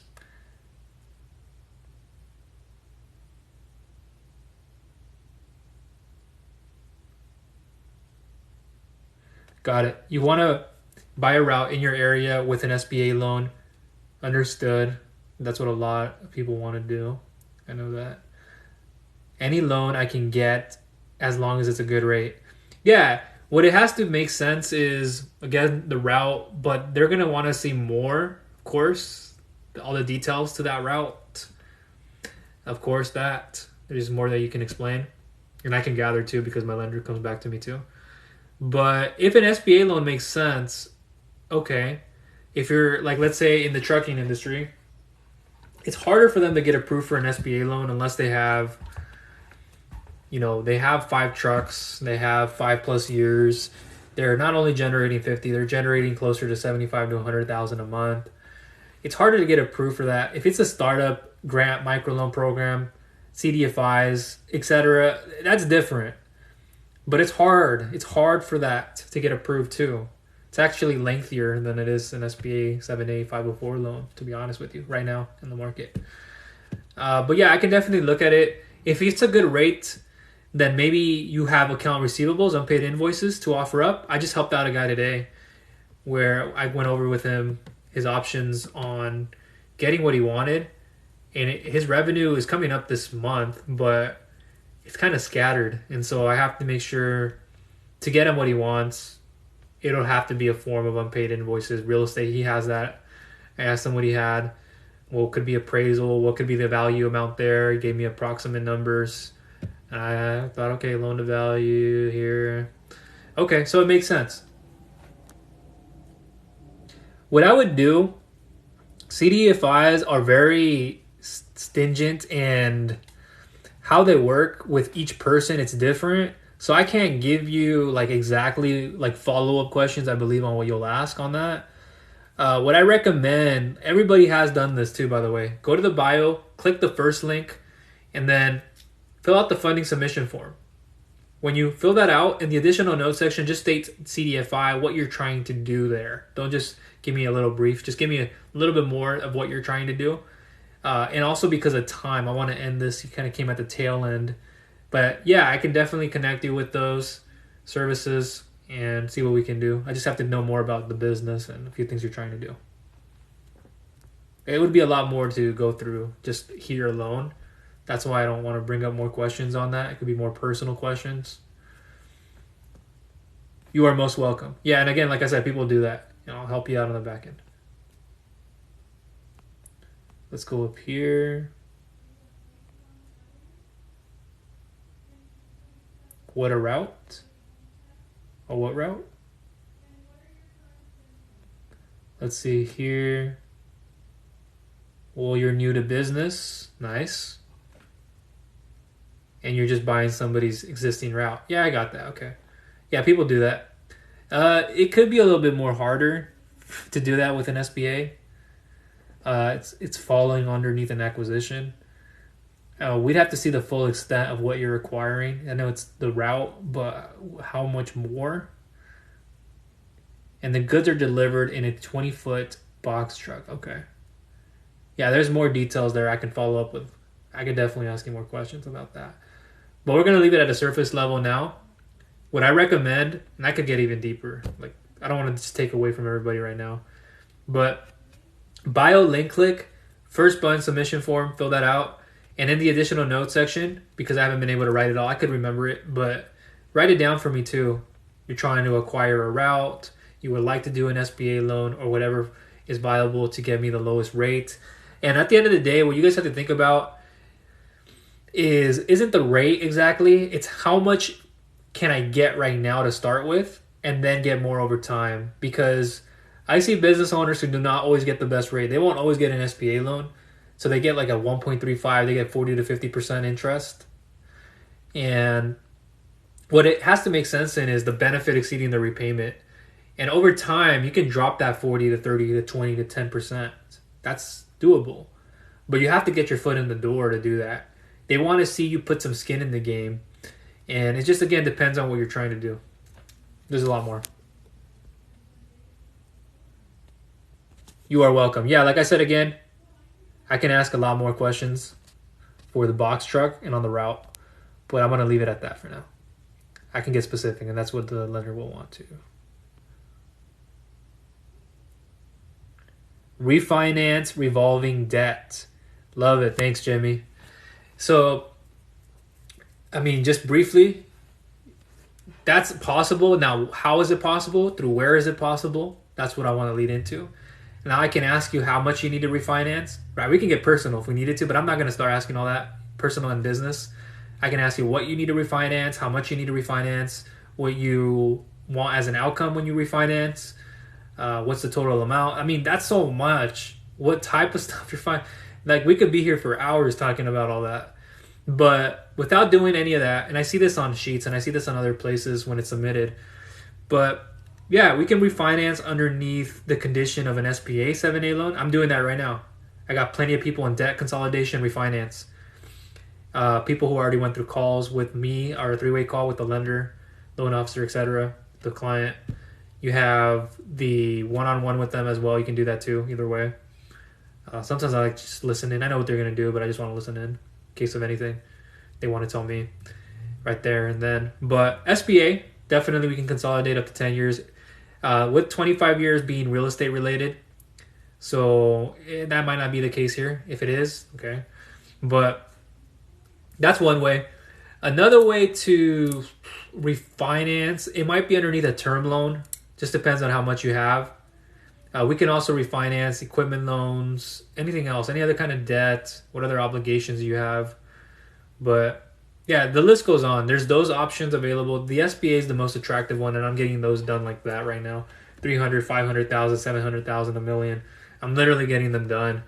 And that's because people are serious. And I think I released a video on the good faith deposit.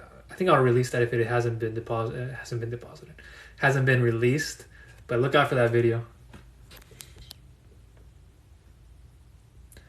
I hope that helped.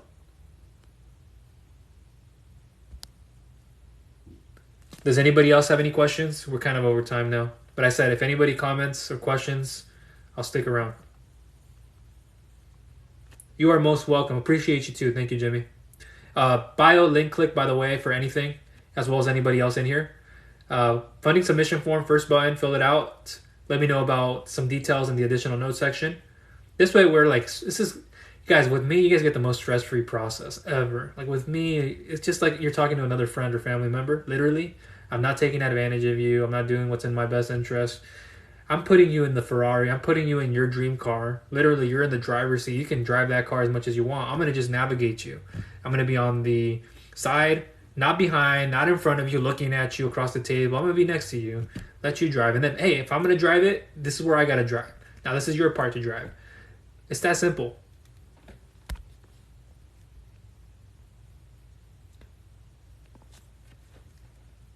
No.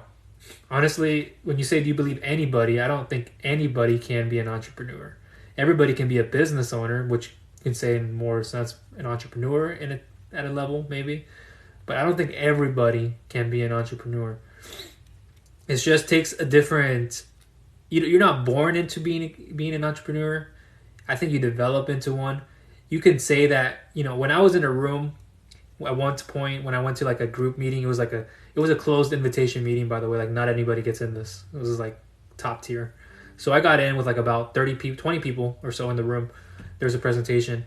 And I can pinpoint the people in that room that all these kids, like they're a bit younger than me, or maybe they were older than me, but I'm not saying they're not like they did have all the advantage, but they had friends and family or their dad, mom, who, were an entrepreneur or they were in finance. My parents were not in that.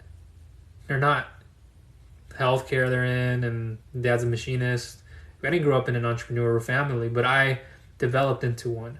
How? Because I figured out how my brain works, and I figured out that I can put pieces of the puzzle together better than a lot of people can. Creating offers, but creating an irresistible offer is a big thing. You want to learn how to market that offer. You can use something like Facebook ads, but you also want to make sure you're targeting the right audience when you're doing all of this. And then having some form of a process, system, and automation. I'm going a little bit off tangent, but I don't think just anybody can be one. It takes thinking outside of the box. It takes being uncomfortable every day, knowing that you won't get a paycheck every single day or at the end of the week. Sometimes it fluctuates. Depends on the business model.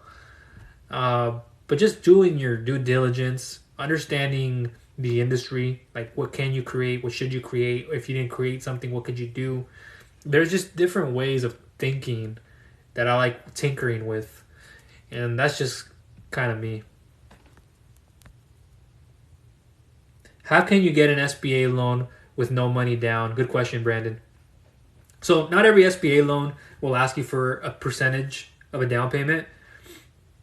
Depends on what you have liquidity. Equitable collateral. Those are huge. Like liquidity is like the ultimate thing. Like if you have enough cash on hand, all right, can we keep it instead of putting it down? I know that the guarantee on the SBA, 85, 50%, depends on 75%, depends on the loan.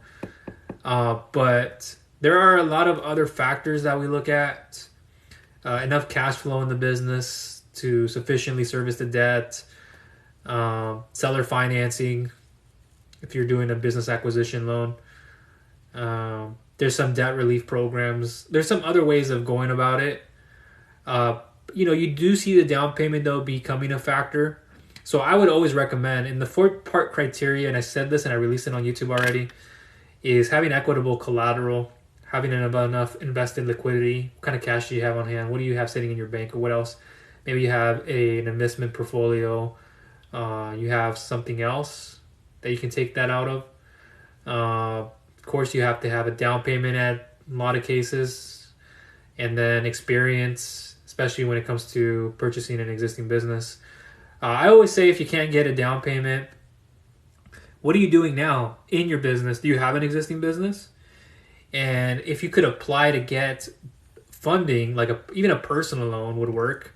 You can apply that as a down payment if you qualified for enough. You can use your personal side to leverage that. That's a cool thing about it that most people don't know, is that you can go do a personal loan, use that for business. They can lend you for your business. And I have a lot of people do that every day. I've taken out personal loans myself for certain reasons. But just understand that this comes with the territory. And the 3 things that the SBA always wants are that credit score. You don't always have to give up collateral, but they'll look at it, a lien on your home, if necessary, or other real estate, other kind of collateral, insurance policy, bonds, etc. And then the cash flow. Cash flow is number 1 for the SBA. They see that deemed enough, they can work with you.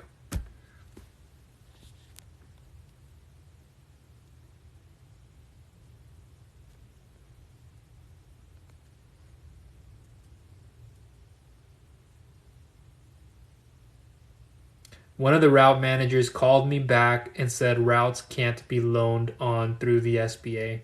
Has he tried going through the SBA himself on that specific scenario? And was that the only thing he wanted to do? Because the SBA at a point, they could, but they also want to see more of a package. So that's where they could have probably declined. I could see that happening. And it has to make sense with everything.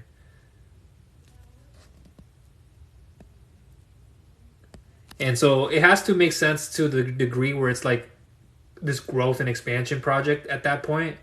So they're going to look at a lot of different factors. This is not just one, as I mentioned earlier. So it just depends on what they were doing.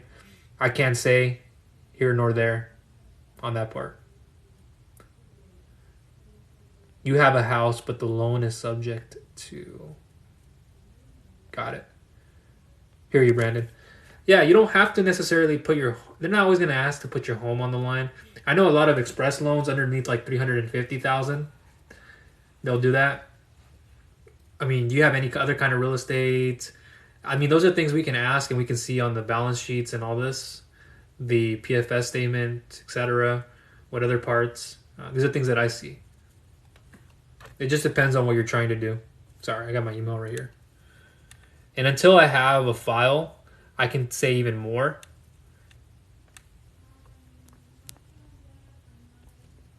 Let me move up here.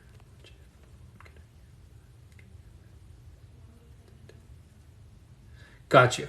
Good question. Let me read this out loud for everybody. How much of a loan can I get with $100,000 commitment? I just brought in today. Just wanted to make sure I read that right. So it's a commitment that you'll be getting $100K. When will you be getting this $100K? Do you have it already? Now, how long do you have in business? Do you have at least 3 months of bank statements to supply? What kind of business? So just more importantly, like when is that 100K? Is that in your account? Is that waiting to be at the end of the month? Because I know a lot of us, we have like, I get it. I get it so well. In every industry, it's different. Like how you're getting paid on terms. You have a project coming up. You have to put up a huge down payment on something to get a piece of equipment, or you have to be better prepared. And they're committing you to a bid that you won, so now you have the job. I get all that. I truly do. And so I just want to know. Let me scroll up here.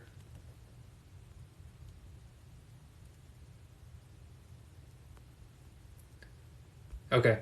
So yeah, it just is something we have to look at. And if you have that commitment, we have to look at your bank statements. We have to see if there's a return that's needed, a tax return, if necessary, to get you what you're wanting and you could qualify for that. Possibly a year-to-date profit and loss. I know we're in the beginning of January, so we'll probably ask for also last year's last quarter, etc. But yeah, I have to see, like, until you fill out the questionnaire, I can ask more questions right now that are part of that and even deeper. But questionnaire in the bio, link click, first button, fill it out, funding submission form, and then I will evaluate it and analyze it. And then I'll go over, okay, like I'll ask you questions on what is your last 3 months or your lowest month in the last 3 months of revenue. And then I want to know averages. I want to know average daily bank balances. Sometimes I may ask average monthly bank balances because those matter a lot. What's your last 6 months of sales? And then there's more deeper questions I can ask on top of those. But at a surface level, I'm going to leave it there for you. And then you guys can go to viralfundingsolutions.com and then learn more. And then apply now button is going to take you to the questionnaire. Real estate capital is another one there you can just go back and look at. But there's a lot more. I can't say that you're going to get this amount because, again, it depends on fluctuation. It depends on average daily bank balances. But if you're generating $100,000 a month, let's say, consistently over the last 3 months, maybe you have 100 and that was about the last month in the last 3, and then you have 150 and then you have 200,000. So you're kind of going up. It makes it better. But also it's industry specific. And that we can take the average of the 3, or we can take the lowest and then give you 75 to 200% of that. We can look at the average of the 3, and then we also see what the lowest amount is. We can look at the 2 numbers. Usually we like to go with the lower number to be more conservative at that point because we're not looking at the last 6 or so months. It's a little bit different. And that's how you usually see it. And again, I'm looking at the bank statements too, and there's more that I have to predetermine. You are most welcome. Oh, yes, thank you. He's commenting too. Up here. Okay, I see it now.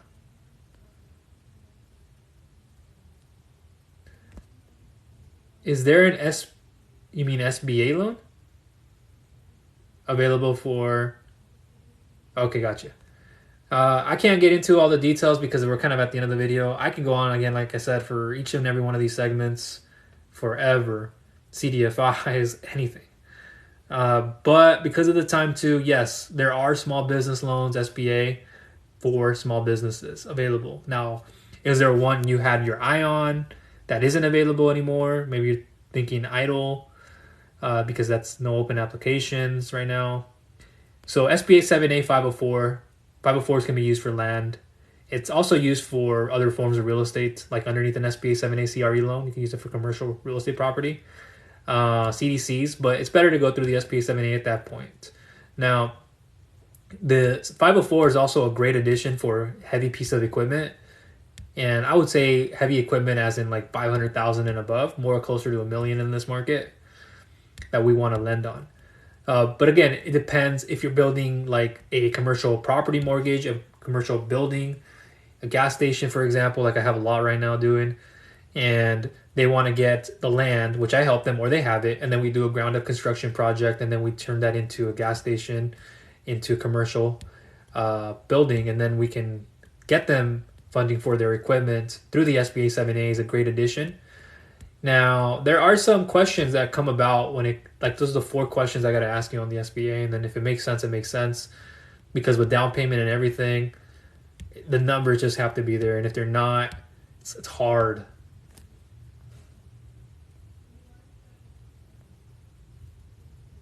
An SBA loan, good question. So you kind of already got the answer there in a way, but this is the government. Not it's backed by the bank. They're the ones who are usually lending it. It could be a non-banking lender too, but the SBA guarantees a portion of that. And it's a great amount, like 75, 85%. These are great 90% CRE loans, 50% even express loans, standard SBA 7A or standard small business, I should say. Small business SBA 7A, 85, 75% more for the standard SBA 7A, 20% guaranteed on that. Yeah, there's more contingencies, especially on the collateral of above 25,000, 20,000 at that point. And then it's a loan from the government that is the best, I believe, to be out there, with terms favorable, up to 10, up to 25 or so years. Depends on what you offer and what you're getting to use the funding for. There's so many programs, so many subsets, like the 8A mentoring. That's a great one to get into. I've been a part of that. It's a long time ago. But did quite a few. And then, yeah, it's nothing like, there's really nothing else out there like this. So my goal for you guys is to get into an SBA loan. And I've done plenty of these already. And there's so many I can go into. But again, for time, and I can tell you guys stories upon stories, even go through like some of the worst head case scenarios and just so much. Does anybody have any questions? Like I said, I'll keep it going if we are looking lively.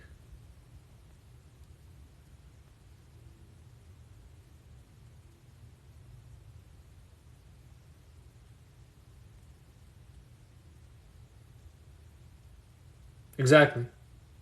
Anybody else see that comment? You don't want to have bad debt. You could have bad debt, but then take it and turn it into good debt and do it faster. But good debt. Don't take bad debt that you're taking just to survive on, and then you can't make the payments. You're flooded now. You can't even quickly get your debt to income ratio to lower. You're trying to apply for homes, for car loans, and you have personal things. You're using your personal credit for your business. That's another component. But this is why I say to have smart debt is not enough to just take a business loan and say I'm taking this, or an advance and say I'm using this as good debt. And I see that.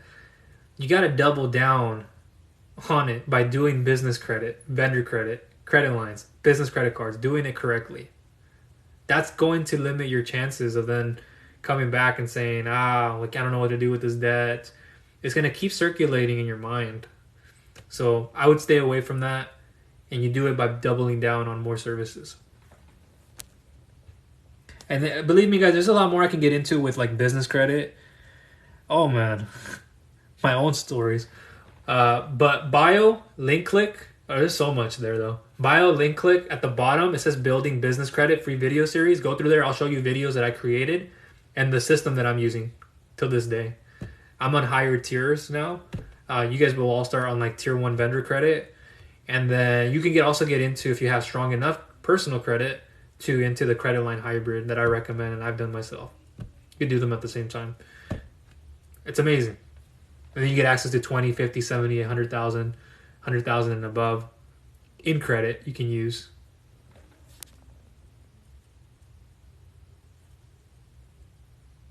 Yes, Brandon. The AA mentorship program, they've added a few extra things there with CDFIs and a few things. One of the most recent things they've done is really help out a business owner who is not equipped to always get into like CDFIs or get another SBA 7A 504 type of loan, even EIDL.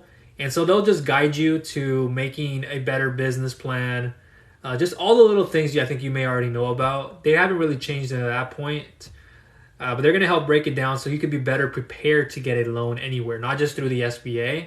But also what I like about those programs is that they help you become a better strategic business owner and how you go out and you get a grant. That's a cool thing about it too. I've seen that. But you can learn about how to become a better business owner as well as an entrepreneur.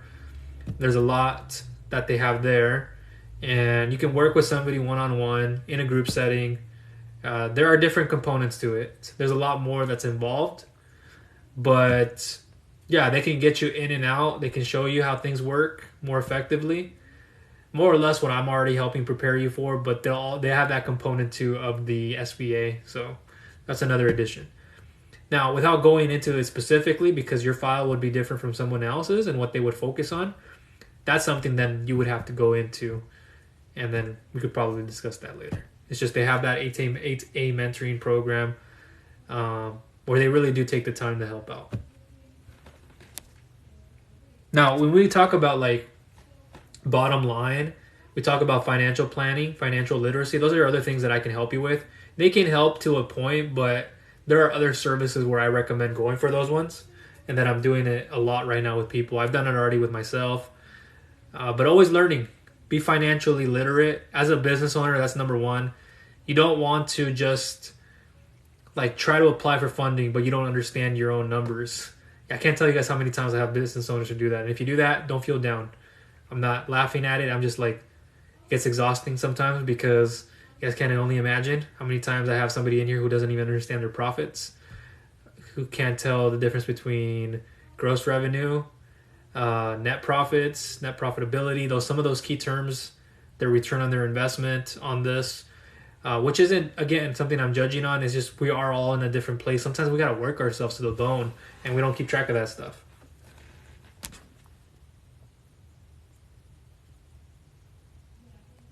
Correct. The world does run in debt. But it's how you circulate that debt. Think about it as a raining cycle. So how is that debt circulating?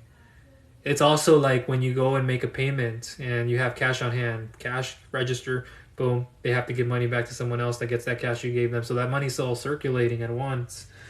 But the difference is how that person manages their money. So the money they give, the money they get in return. How is that person taking that money? Like, for an example, you get money from the register, it's just $20, but those $20 you got in exchange for giving up something. What are you taking that $20 and doing with? You're gonna go put it back, or you're gonna put it in a separate account. You're gonna use that for another day. You're gonna invest into Bitcoin. I don't know what it is you guys want to do with that. Invest into a course. It just depends on how you circulate the money and your cash flow quadrants and all these kind of things.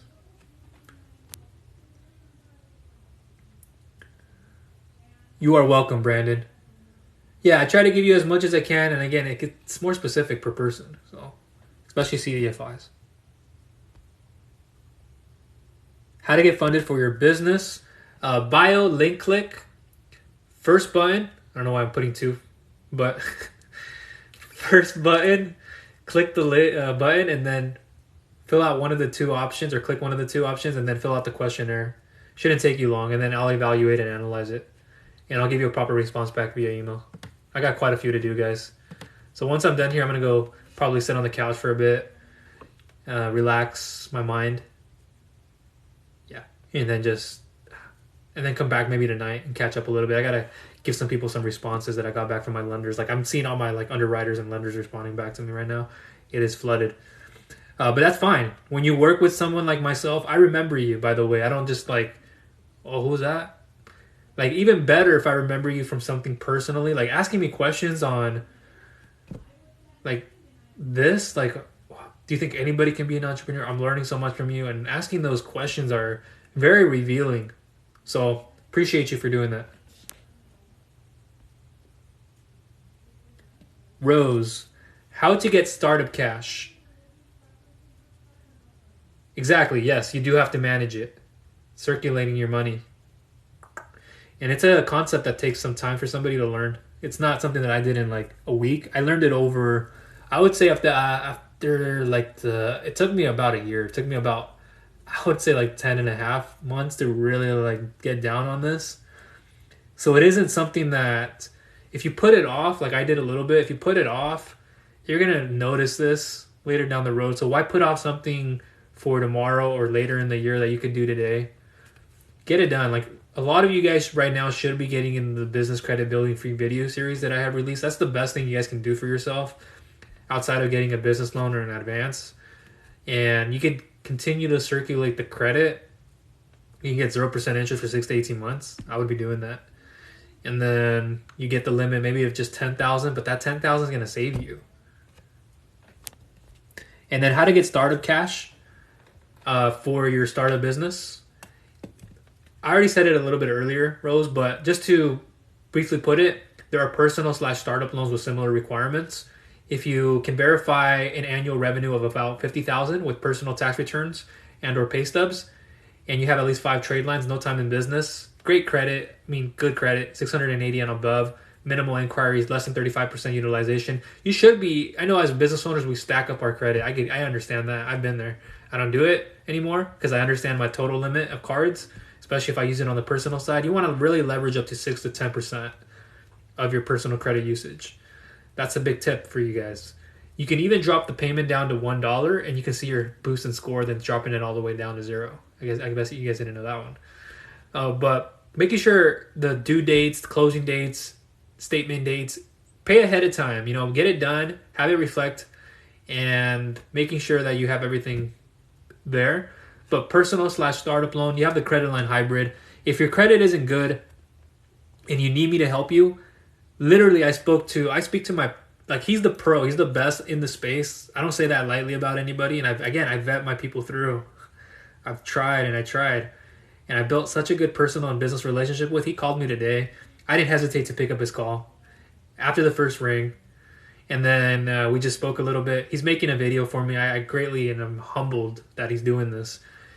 So I spoke about his services and he put together a script that he's going to be putting into a video. I just got to go back and reply to him. I got to go do this soon.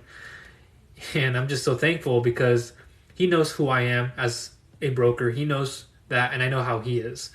And truly, working with me is, something that he enjoys. And I'm grateful again for that.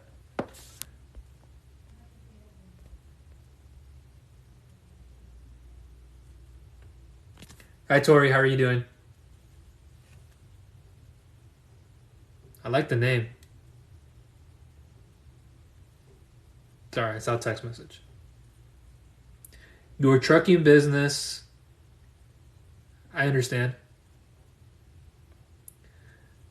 Yeah, when you're at that stage in your business, you're just looking for any kind of money somebody wants to throw at you. And I could understand that, like desperate, impatient maybe.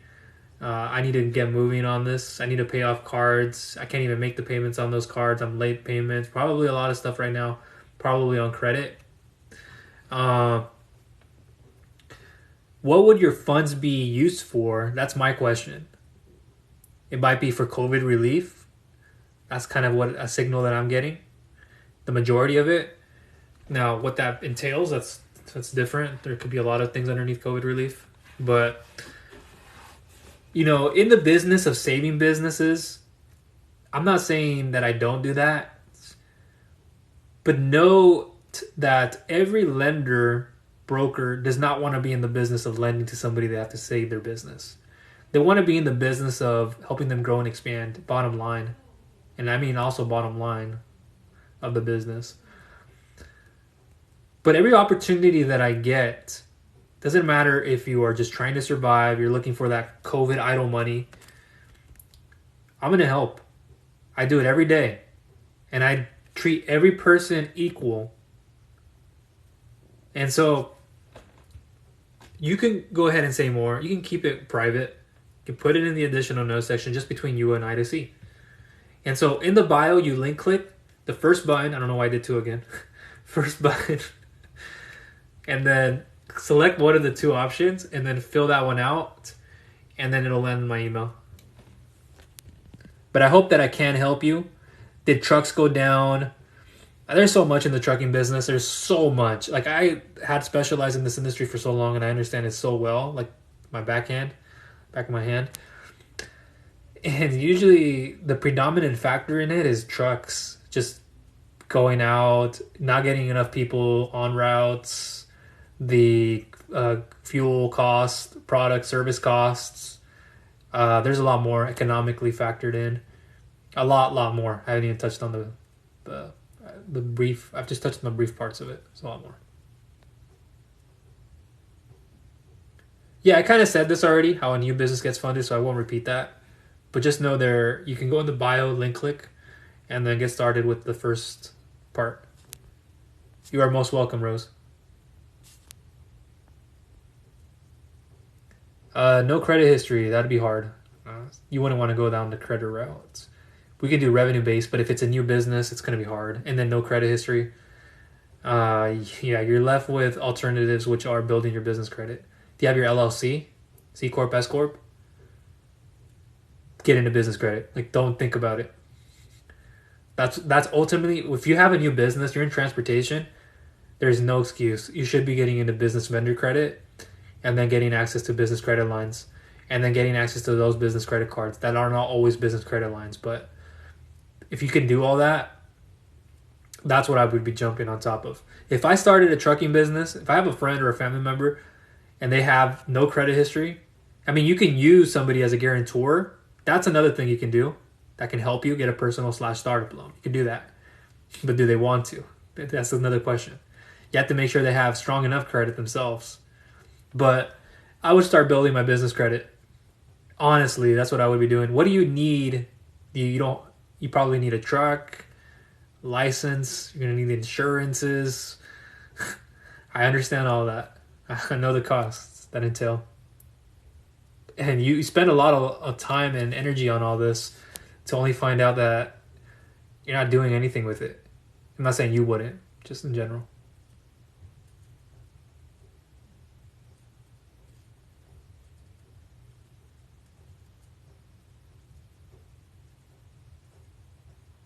Trying to understand that last part, Rose, sorry.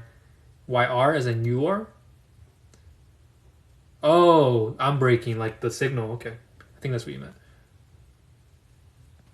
Oh, because you're in a bad spot. Or you're out on the road? Yeah. Pay truck payment. Yeah, I see a lot of business owners who get behind on that too. And for fuel, yeah, fuel costs are you. Yeah, so you already heard. I'm not gonna repeat that. But if it makes sense, it makes sense. And like I said, bio, link, click, questionnaire. As I've been on this live, a lot of people have been filling that questionnaire form. I have my emails open right now. And when I have time to, I'll respond back.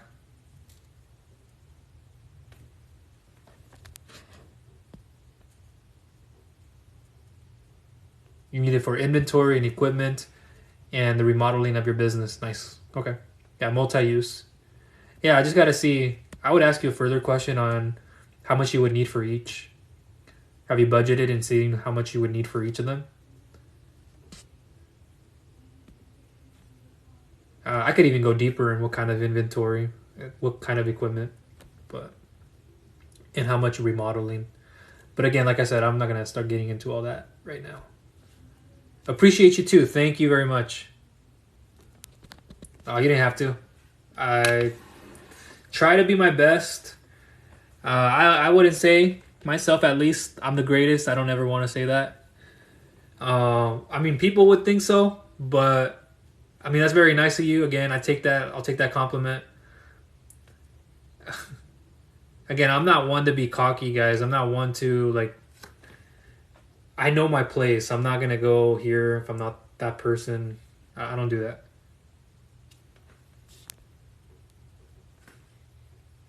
Corporation, okay. Yeah, business credit. By far. Excuse me. Like you said, yeah. Excuse me, 2018. Oh, that was another business. Okay. Yeah, for your retail store, for 300K in revenue, like you had stated earlier, but now I know for a retail store. And then around 50K, maybe more if I can get more, but my goal, would it be 100, 300K? You can tell me if your goal is $1 million. I love that. Okay. So I like what you said around 50K. So what we have to look at is usually you get approved between 15 or 10 to 15%, sometimes 20, but the market is up to 13% of your annual gross revenue. So if we broke it down per month, and let's just give you an arbitrary number. Let's just say it's $20,000 a month you're producing. Now we can realistically say here, if it's 300K, we're saying 25. Let's just say 25,000. Let's say what it is. Let's say 25,000 a month. That's not hard to break down backwards. So 25,000 a month, let's say, and that's your lowest month too. You have a 25,000 on your lowest month. And is it every month? Okay, you're pushing past that then. So yeah, I got you. Yeah, the number is just 25 by 12 and then 34. You have months that are higher, so you have more than 300K, or just most recently for this current year. And so let's just say 25K is the lowest amount. You're gonna get lent between 75 to 200% of that. And keep in mind this, that I work with the best. I have people who come in who I literally got a lady in like this and out in like a day. She took 200,000 like that. Didn't have to think about the offer. She said, Michael, yeah, I want it. Took it because I got her the best early payment discounts through the best lender. And underwriting by far. I know these guys, these people, how they work. So if you did 25,000 on your lowest month, you want to get 50,000 at least to start with. That sounds reasonable because you can get between 75% of that low month to about 200%. Now, if we looked at your average, we can factor in the 3 latest months, and then we'll take the lowest amount. So if we looked at the 3 months and we go, well, the lowest amount is equivalent to the average of the 3, but a lot of the times we work off the lowest month to be more conservative, and it's usually more accurate representation of how much we can actually lend you. So even if you were to get, let's say, 35,000 to start with, and because of the industry, because transportation is hard, transportation is just, right now you got to have, to get like 50,000 and above, you have to be generating 50,000 a month.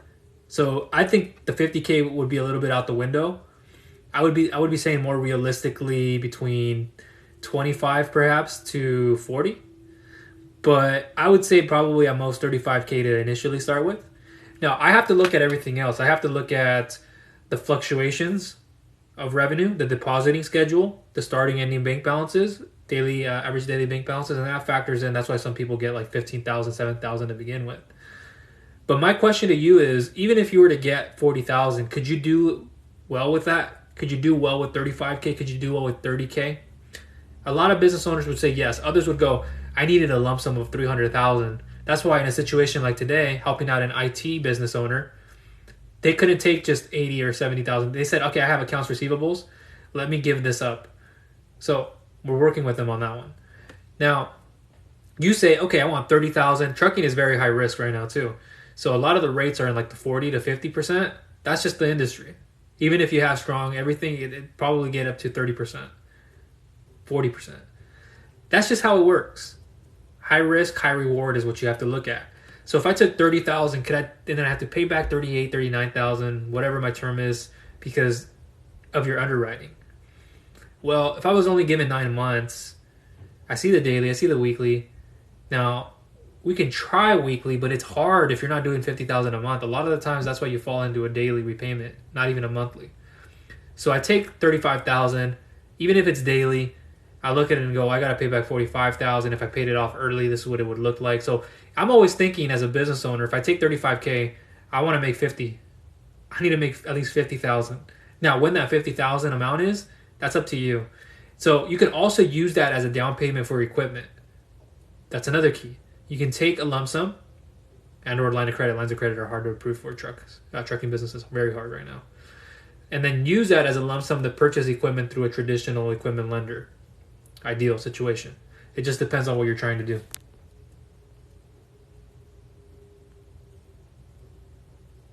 Yes. Can you get an SBA loan to buy property? Yes. What kind of property, by the way? Kind of real estate. There's so many scenarios here. CRE loans, I'm doing a lot of those. You have to be careful because it's mostly CRE related. For a real estate investment, apartment complexes, multifamily, duplexes, these kind of things, Airbnbs, timeshare companies, if however it's set up or what the funds are used for, they won't lend for that. Usually it's an SBA 7A like CRE loan. Like I said, I'm doing plenty of those right now. I got to get back to a few people. Like I'm telling you guys, I got this here, I got that there. I spent more than enough time here and I took away from them. I had to do things on LinkedIn too. To 30K? You're saying that's a lower month? Yeah, like I said again, usually I would say probably up to 35K. Because of revenue, we're going to have to also see your credit. Like trucking credit, it weighs more heavily than any other business because there's just so much there that goes wrong. Because business owners are trying to resurface and recuperate themselves. They can't because of their expenses and the amount of overhead that they put themselves in. They have trucks that are sitting in their garage that have been unused for some time. And that's what lenders look, that's what I look at.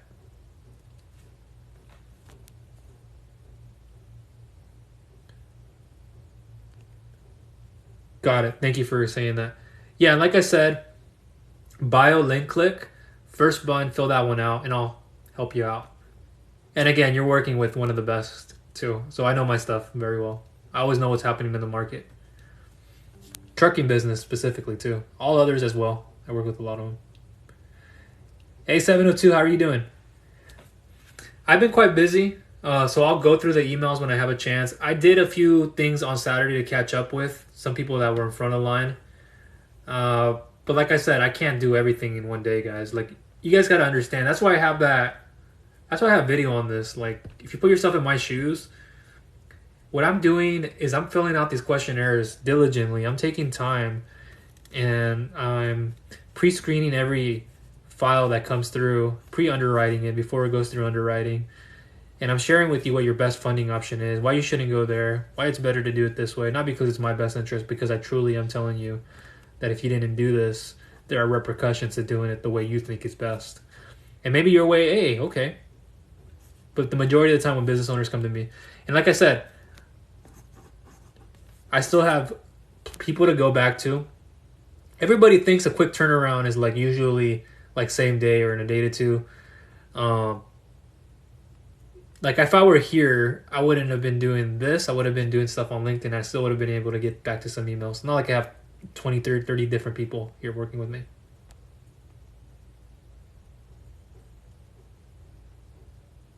Oh, I apologize. Yes. For the retail. Sorry. I went off on a tangent when I saw transportation again.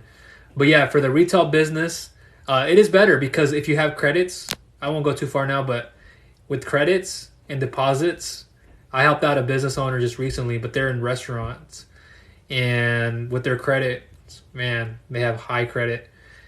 So we can even do a little bit more, but it's usually between 75 to 200% of that.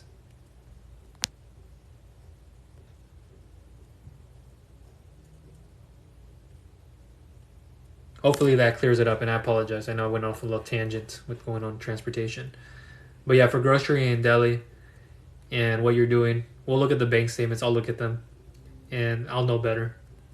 Like, for example, this is a different business now, but for the restaurant space, this lady does catering. So you could only imagine, and they're in Arcadia, California. So they're in a like rich area. And so their clients that they get and what they're doing with their credits, that's what helped push them to 200,000. Aside from that, they probably would have got around about 100,000. I'd say 80 to 100,000, 80 to 100,000. But because of what we saw them doing there, they were able to work with them better. Yes, I do, Neil. I've done e-commerce businesses. I still do them a lot, and it just depends on how your e-commerce business is ran, what kind of merchant processing. I mean, it's different in that space. Oh, I'm sorry, I'm going off on like cannabis, but yeah, in that space it's a little bit different with CBD. But what type of e-commerce business or businesses do you have? And why is it that you're looking for funding now, and have you tried in the past? But if you tried in the past, what hasn't worked, or like why isn't that what you want to do is my question. Yeah, freight brokerage too. All type of freight.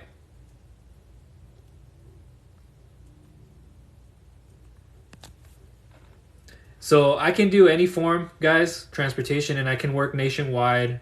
I can do Puerto Rico, Canada. It's kind of harder to do outside of the country in terms of outside of Canada, Puerto Rico, internationally. It's harder to because of the banks, and lenders just don't lend that way. Unless you have a business in around the vicinity, but maybe you're out. That's different. Yeah, hopefully I cleared that up. Sorry about that again, like I said, on transportation. And for retail, like I said, the credits really do boost. Like you guys can't even imagine how much. But if it's consistent revenue, everything looks good, we can push past that. And you're doing around, 30, 35K. So yeah, I could see that getting pushed if everything looks good. 40 to 50, boom. 50 becomes more realistic now with that.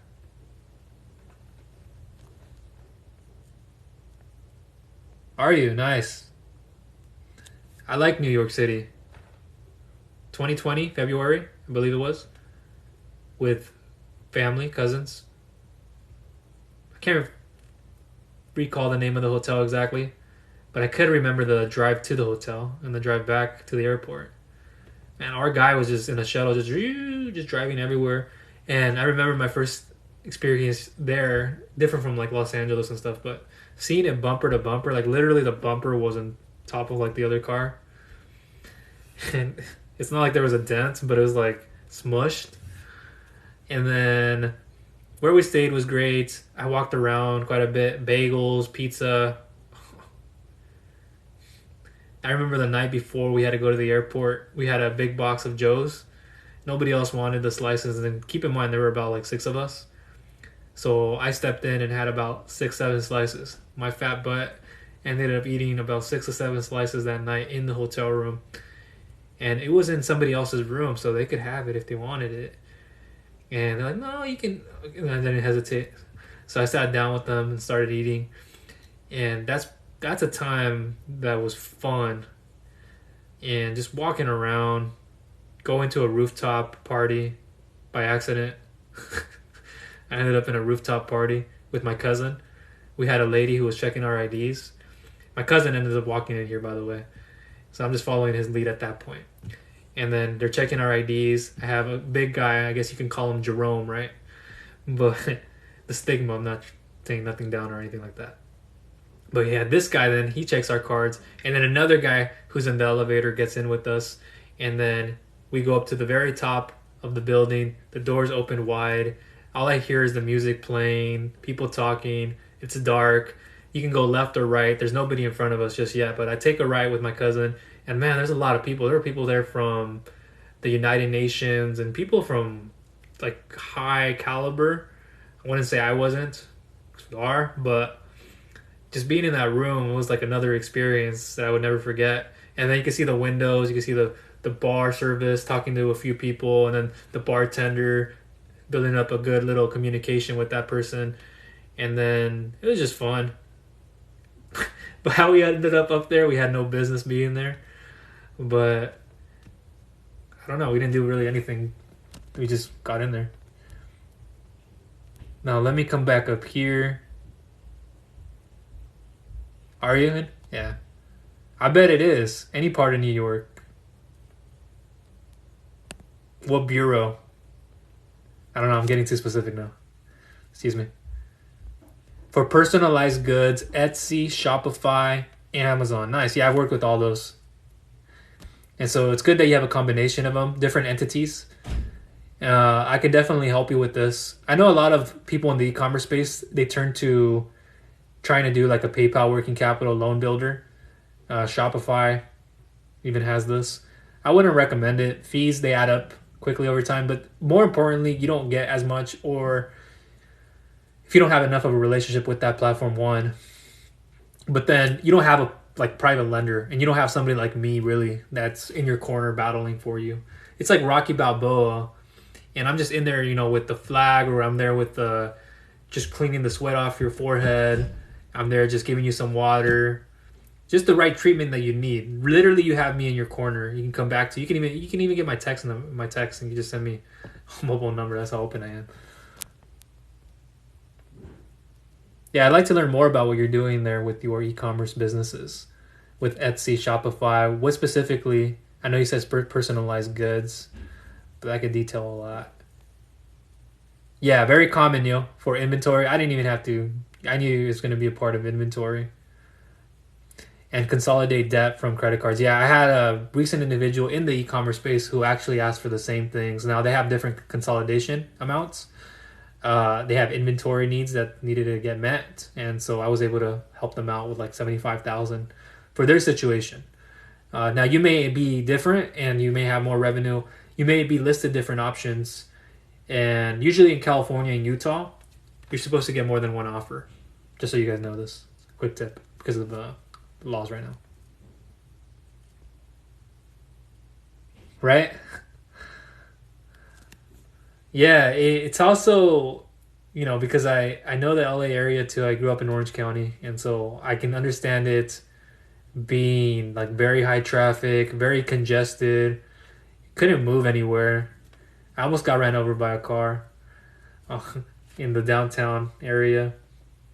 I saw things, I was looking, but at the same time I was so like distracted. But it was a good thing that the car kind of like paused and there were people also walking, but I was the first one to cross the street, and then a car was coming, but I like kind of just pulled back a little bit. So it's like it could really just drown you in that area.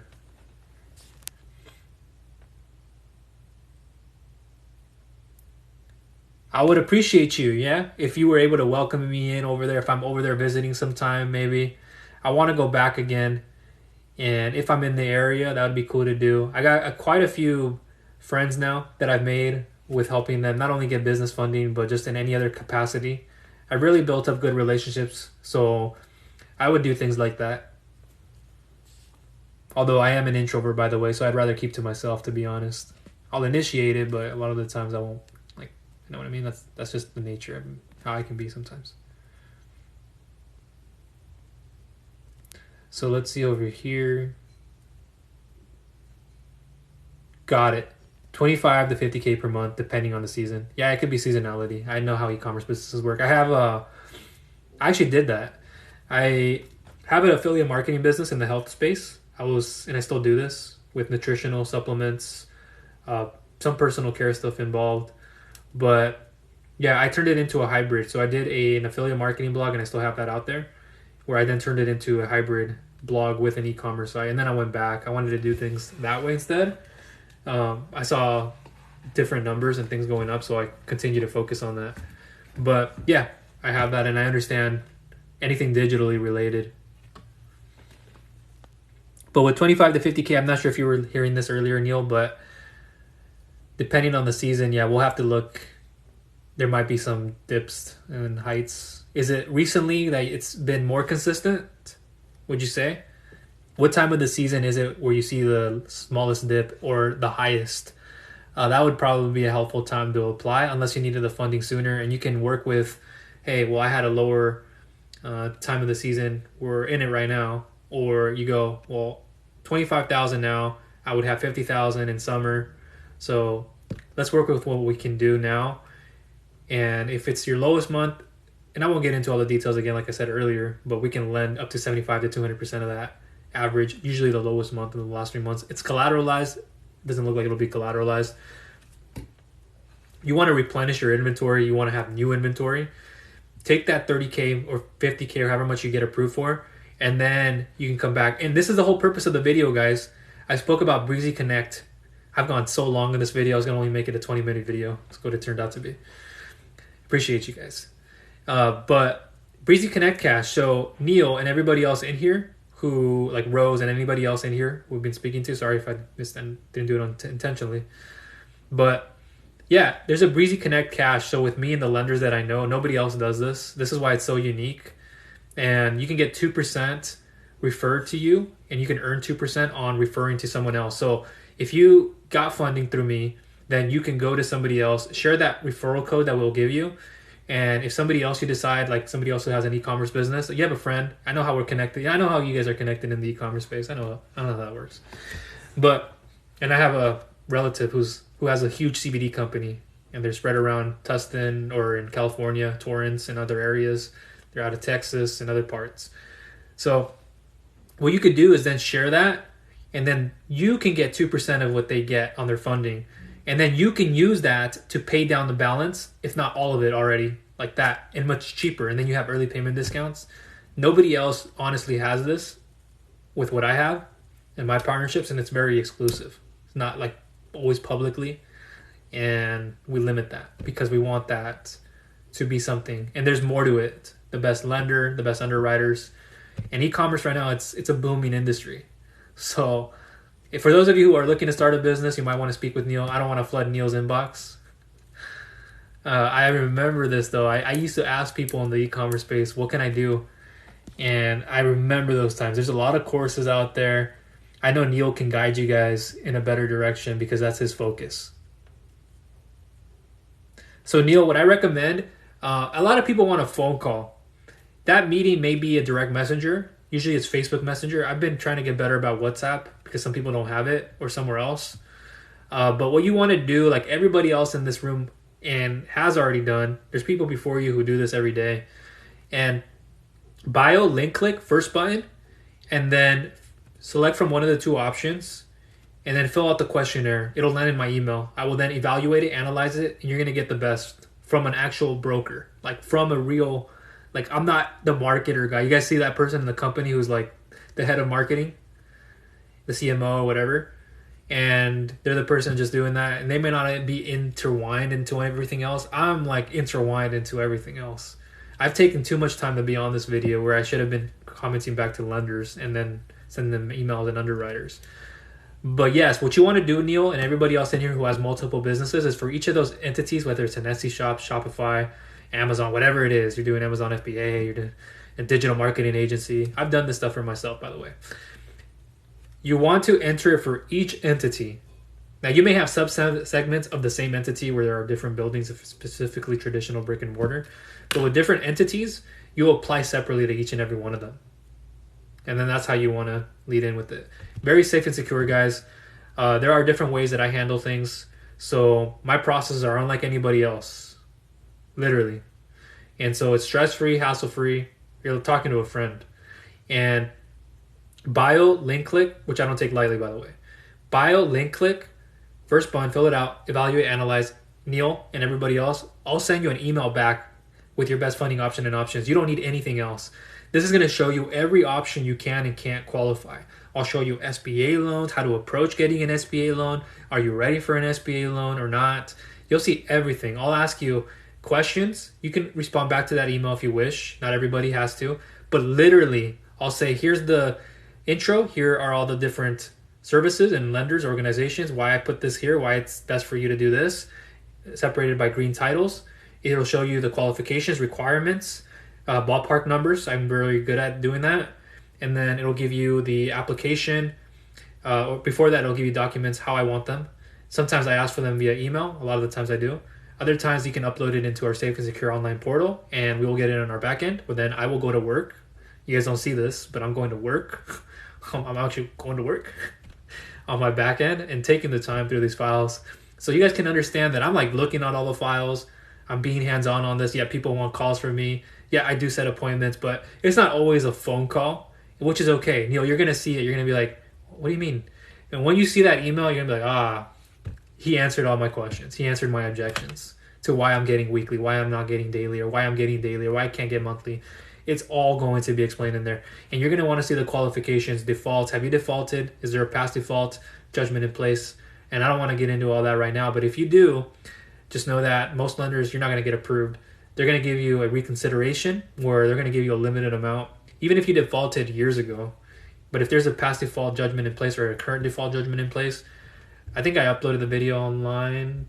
Actually, I'll be uploading that one here soon. Maybe if not tonight, this week.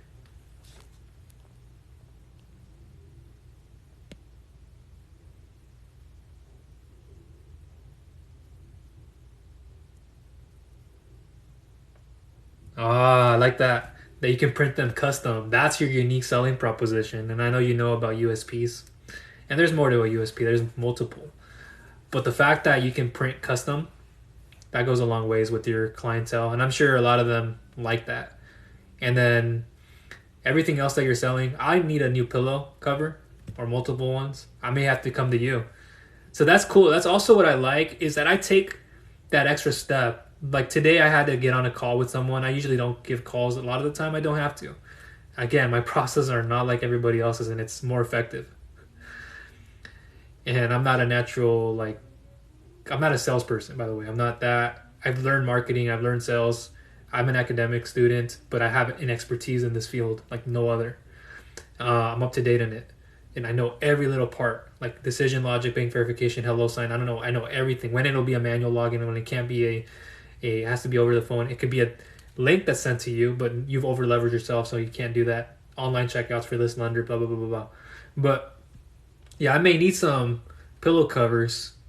I don't know about an apron, and then tote bags, tea towels, frames. My family's always looking for frames. You know, the ladies, right? And then the makeup bags. They can never have enough, huh? They always try to find an excuse to go to Ross. I know how my lady is, and people always trying to look for a new bag, trying to look for the new Gucci. They're trying to find the new Louis Vuitton. They just can never have enough. And then they come back with like, have you guys ever seen the movie Scary Movie, where the sheriff's hat just keeps getting bigger in the scene? And it's kind of like that. Like they could have something, and then it's like it keeps growing and growing and then growing, and somehow it just never stops. And it's like it's always an excuse to go to the store. I see you cracking up, but it's the truth. I mean, that and what I said before, I know, and I just kind of find it funny.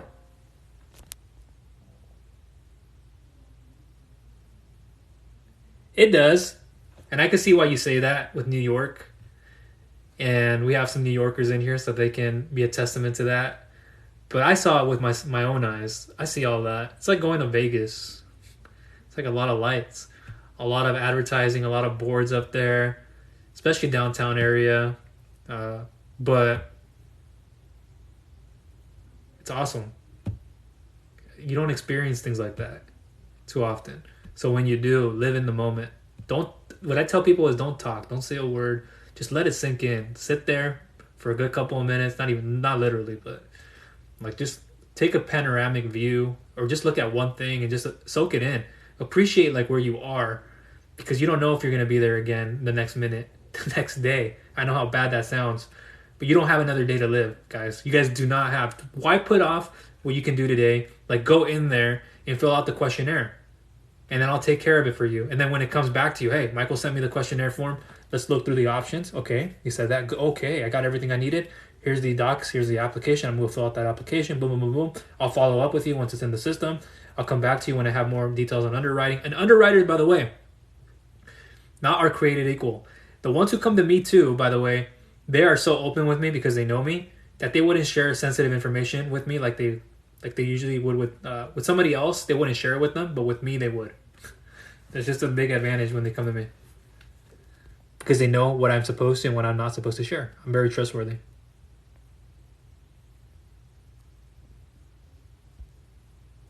All right, about a couple more minutes. I got to go do a few things outside. Let me come up here. Yeah, New York City, best marketing. See, he's a testament to that. There's a guy who knows their stuff, and they've been in the area. They know. So I can't doubt you for that. You've been there longer than I have. Just a visitor. But yeah, I see it. That's a lot.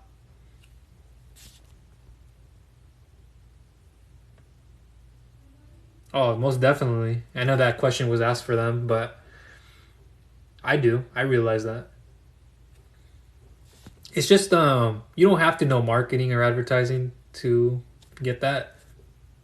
Like, I mean marketing and advertising like myself on a deeper level. And like Neil and everybody else in here.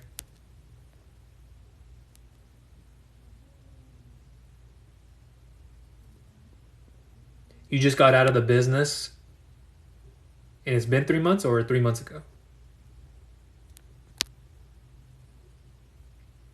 Oh, you just got out of the busiest 3 months. Got it. That's good. Yeah, you're in that season. But you're kind of like just out of it, so things may be changing, revenue, needs, of course, inventory, stocking up, putting more.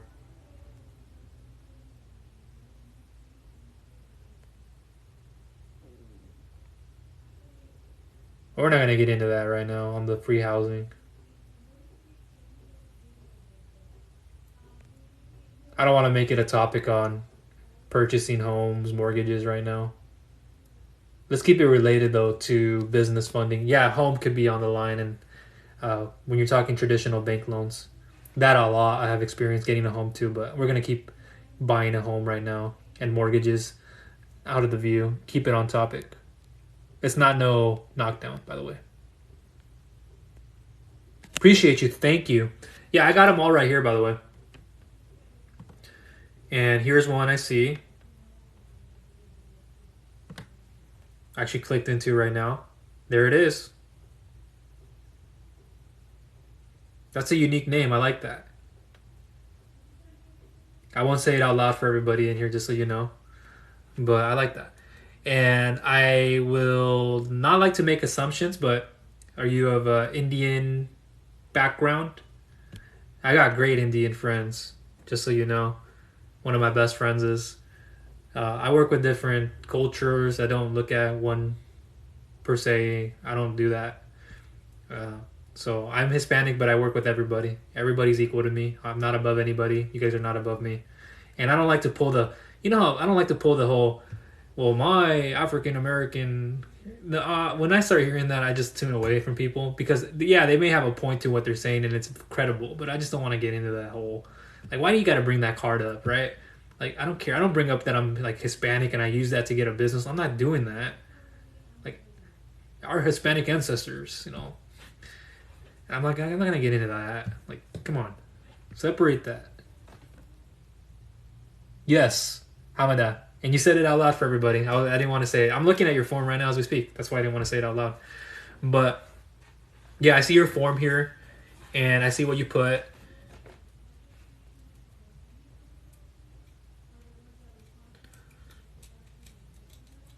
I like that you put the term length expectation. That's really reasonable, and I think that's also factored into what we've been speaking about here. So you have a better idea.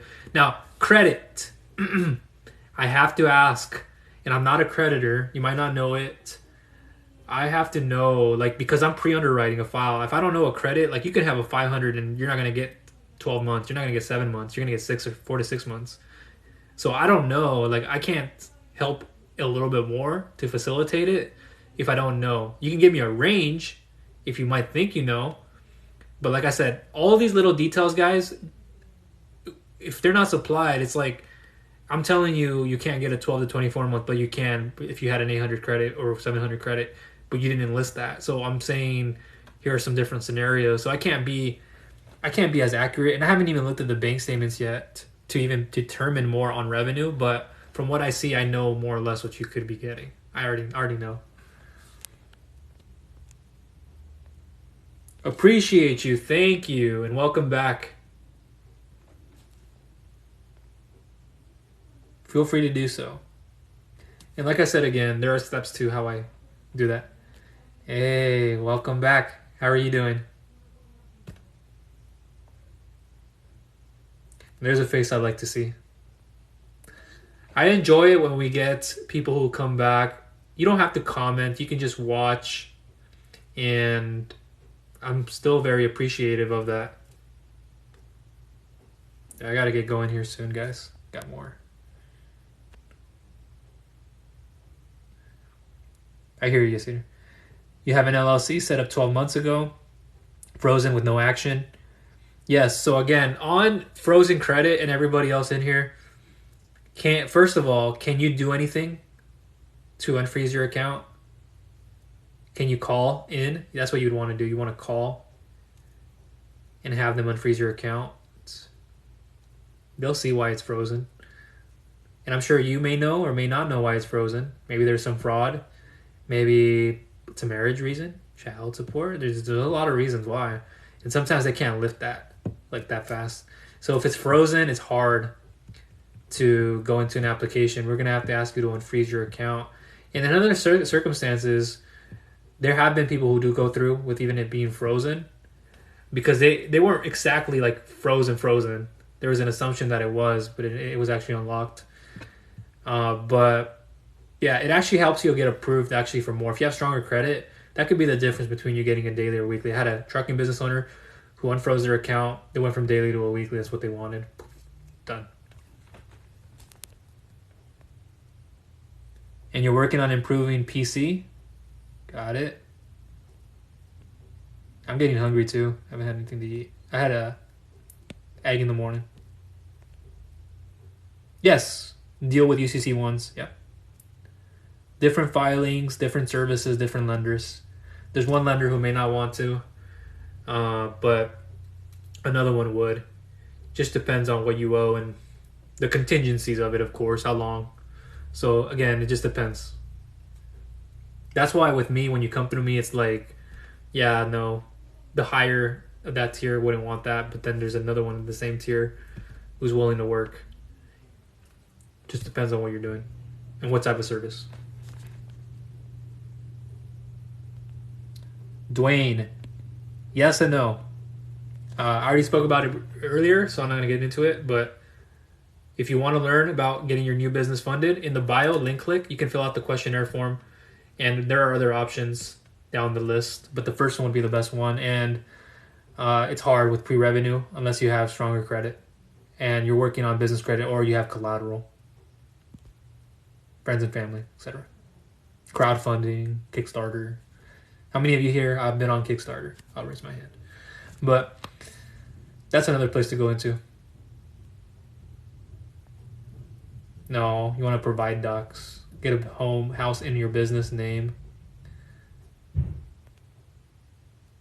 Usually not on that part.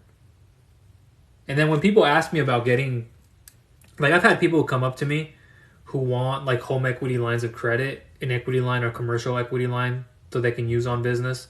They won't necessarily lend you for your business. You have to have other reasons. But at that point, I would even work on a business line of credit. That's what I would end up doing. But if you can collateralize it in another form of real estate or have it put a lien on something else, that's what I would be doing. If you could allow yourself to do that.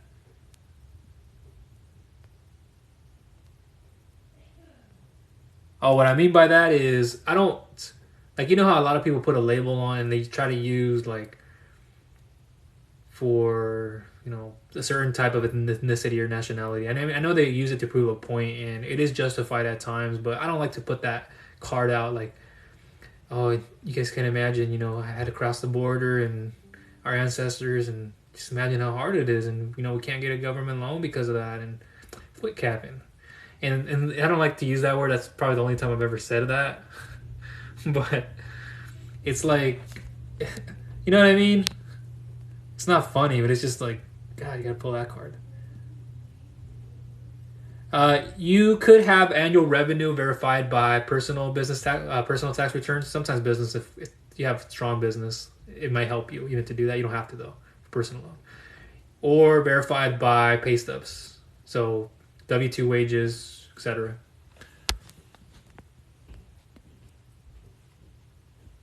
What is the minimum score required for startup loans without revenue? I went over this earlier, but again, 680 and above, if you're getting a personal / startup loan, they're similar in the form of installment loans. You can do a combination of these, credit cards or lines of credit. And if that doesn't work, we could do a credit union. We could try to find a way to get you business credit cards. And I'm in there like every step of the process, so I know what's happening, guys. I know the underwriting. I know if I have to come back and ask you for documents, I'm going to revise those docs before I send them back over and then give my team an update on some things. The other thing is just like submit it and I'm just like, thank you, I'm gone. No. But yeah, 680 and above on Experian, and you want to have at least 5 trade lines, no time in business, but annual revenue required of 50,000 at least. More the better, of course. A low debt to income ratio, because now at that point it is credit based. It isn't revenue based on bank statements. Some other financials that we look at that you wouldn't have underneath the business because you're starting. So you don't have anything of those quarterly. But yeah, that would be the ideal premise. And then have stronger credit, of course. 700 usually is what we look for. But if you have those low inquiries, low utilization, low debt to income ratio, like late payments, that stuff can kind of just kill the deal. Charge-offs, new open trade lines. You have some other parts of it too, like delinquencies. I can go on and on. There's a lot more.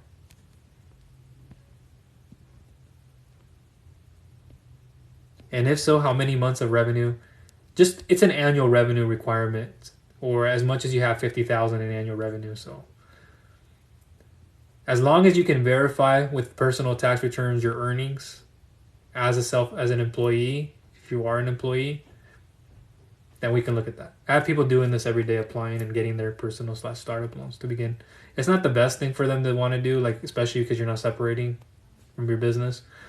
But sometimes you got to do what you got to do, and if it's good debt, if you're going to use that debt as a multiplier too, go for it. And if you can do that, and then like I have a business owner who got 175,000. They need at least 100,000 to pay off other debts, other personal loan, home loans, some other things that they needed. And so they took that, and then the other 75K, they're using it for some growth and expansion. So it just depends on what the solution is you're trying to do or complete. Nice. You have a corporation opened for 4 months. And I know we spoke about some things. And with 4 months, yeah, that's good. There's more to the equation. And I'm not talking about revenue, but there's a lot more. And as long as you have at least 3 months and you have at least 3 months of bank statements to show for, at least at your lowest, at least 3,000, that'd be a good starting point. The credit requirements for which one? There's a lot of services, guys. So whenever I'm trying to do my best sometimes and we're at the end of the time here. We're way past time. But I appreciate you guys. And so when you're looking at credit requirements, so there are 3 things. There's cash flow credit, collateral-based programs. SBA is all 3 usually. Credit, personal/startup loans, business credit cards, personal credit cards, credit line hybrid. You have a little bit more. Cash flow, you have revenue-based financing. Those we can work with as low as a 500 and above. 450 we are able to do with stronger average daily bank balances. Credit-based, of course. 650 is not usually enough. 625, those can be enough to get you a business credit card or 2 or more. Sure, you can go and apply for that, but it's not going to be optimized. So I'm trying to help you guys get optimized to get the maximum amount, at least the first time around. But with a 680 and above, especially on all 3 consumer credit bureaus, we can use a credit line hybrid program and liquidate the cash out of those credit cards. 0% interest for 6 to 18 months. And you can use them for any investment. So what I always tell and preach is have strong credit. Have at least a 680 and above. 650 in this market is better.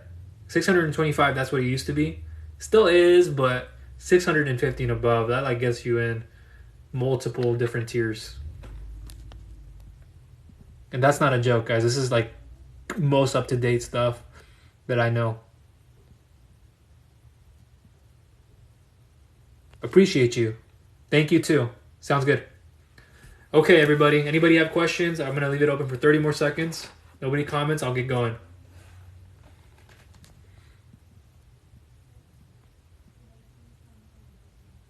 While that's happening, I already recapped, so I won't do that. You got somebody in your corner. Just imagine that. Having somebody who's going to have this hands off from you. I'm giving you feedback. Just allow yourself to give that feedback in return. This is the next part of underwriting. Now we're here. Offer. No need to think about it. Simple. Or you do think about it, that's fine. So you go, oh, okay, that's what I'll do. Boom, take it, use it, double, triple, quadruple your revenue. Help your profits if need be. Boom. Come back, you can get more. You have that 2% Breezy Connect cash. Psh. Just imagine sharing that with 1, 2, 3 different business owners. You're not only giving them money, but you're changing their lives. You're sharing with them why this is better. Hey, you can speak to Michael if you want. Before you submit an application, just connect them with me. Send me a quick email. Hey, Michael, this is Neil, or this is this person here. This is that person there. This is whoever it is. I would like to refer them, and you can use your own link or your code that you're given, however you prefer to do it. And then you can earn 2% of that funded amount, and then use that to pay off your remaining balance. That would open up a lot more doors, and it's more of an attractive piece for you guys than just applying anywhere and everywhere. And you get the best, by the way. This isn't like a discount of like because we don't have a better lender. No. I work with the best lenders in the space every day. I get emails from them. All right, everybody, no questions. Appreciate you guys for tuning in. Like always, please have a great rest of your afternoon/evening, whatever part of the world you're in. New York, Texas, California. We got people all over the place. Atlanta, Georgia. Welcome in everybody to the house, but we're just about to spread apart here and go our separate ways. But just know that I try to do these videos as often as I can, and this will be likely published on the YouTube so you guys can watch the replay on the Breezy Connect Cash and what we went over there and some other alternatives. There's a lot more to go through, but one of the fastest growing channels. I appreciate you guys, and you guys don't go and take in for granted. I literally am very grateful for all of that support. It's literally that I'm out of breath now. So that'll conclude everything. Appreciate each and every one of you. Truly, bio, link click, funding submission form, extra resources. Oh no, here's this guy again. Please don't listen to the comments with this individual saying he doesn't know, I don't know the game, bro. He's been doing this a lot. I guess that's the way we're going to end the video, but I'm giving him a little bit of attention now. So, more than I have to. All right, guys, appreciate you all for tuning in. Bio, link click, resources down below, later on YouTube or elsewhere. And keep looking out for content on here and other platforms from the best, if that's what you want. Unless you want to settle for less, it's up to you. So, that's it for now. Talk soon. Bye.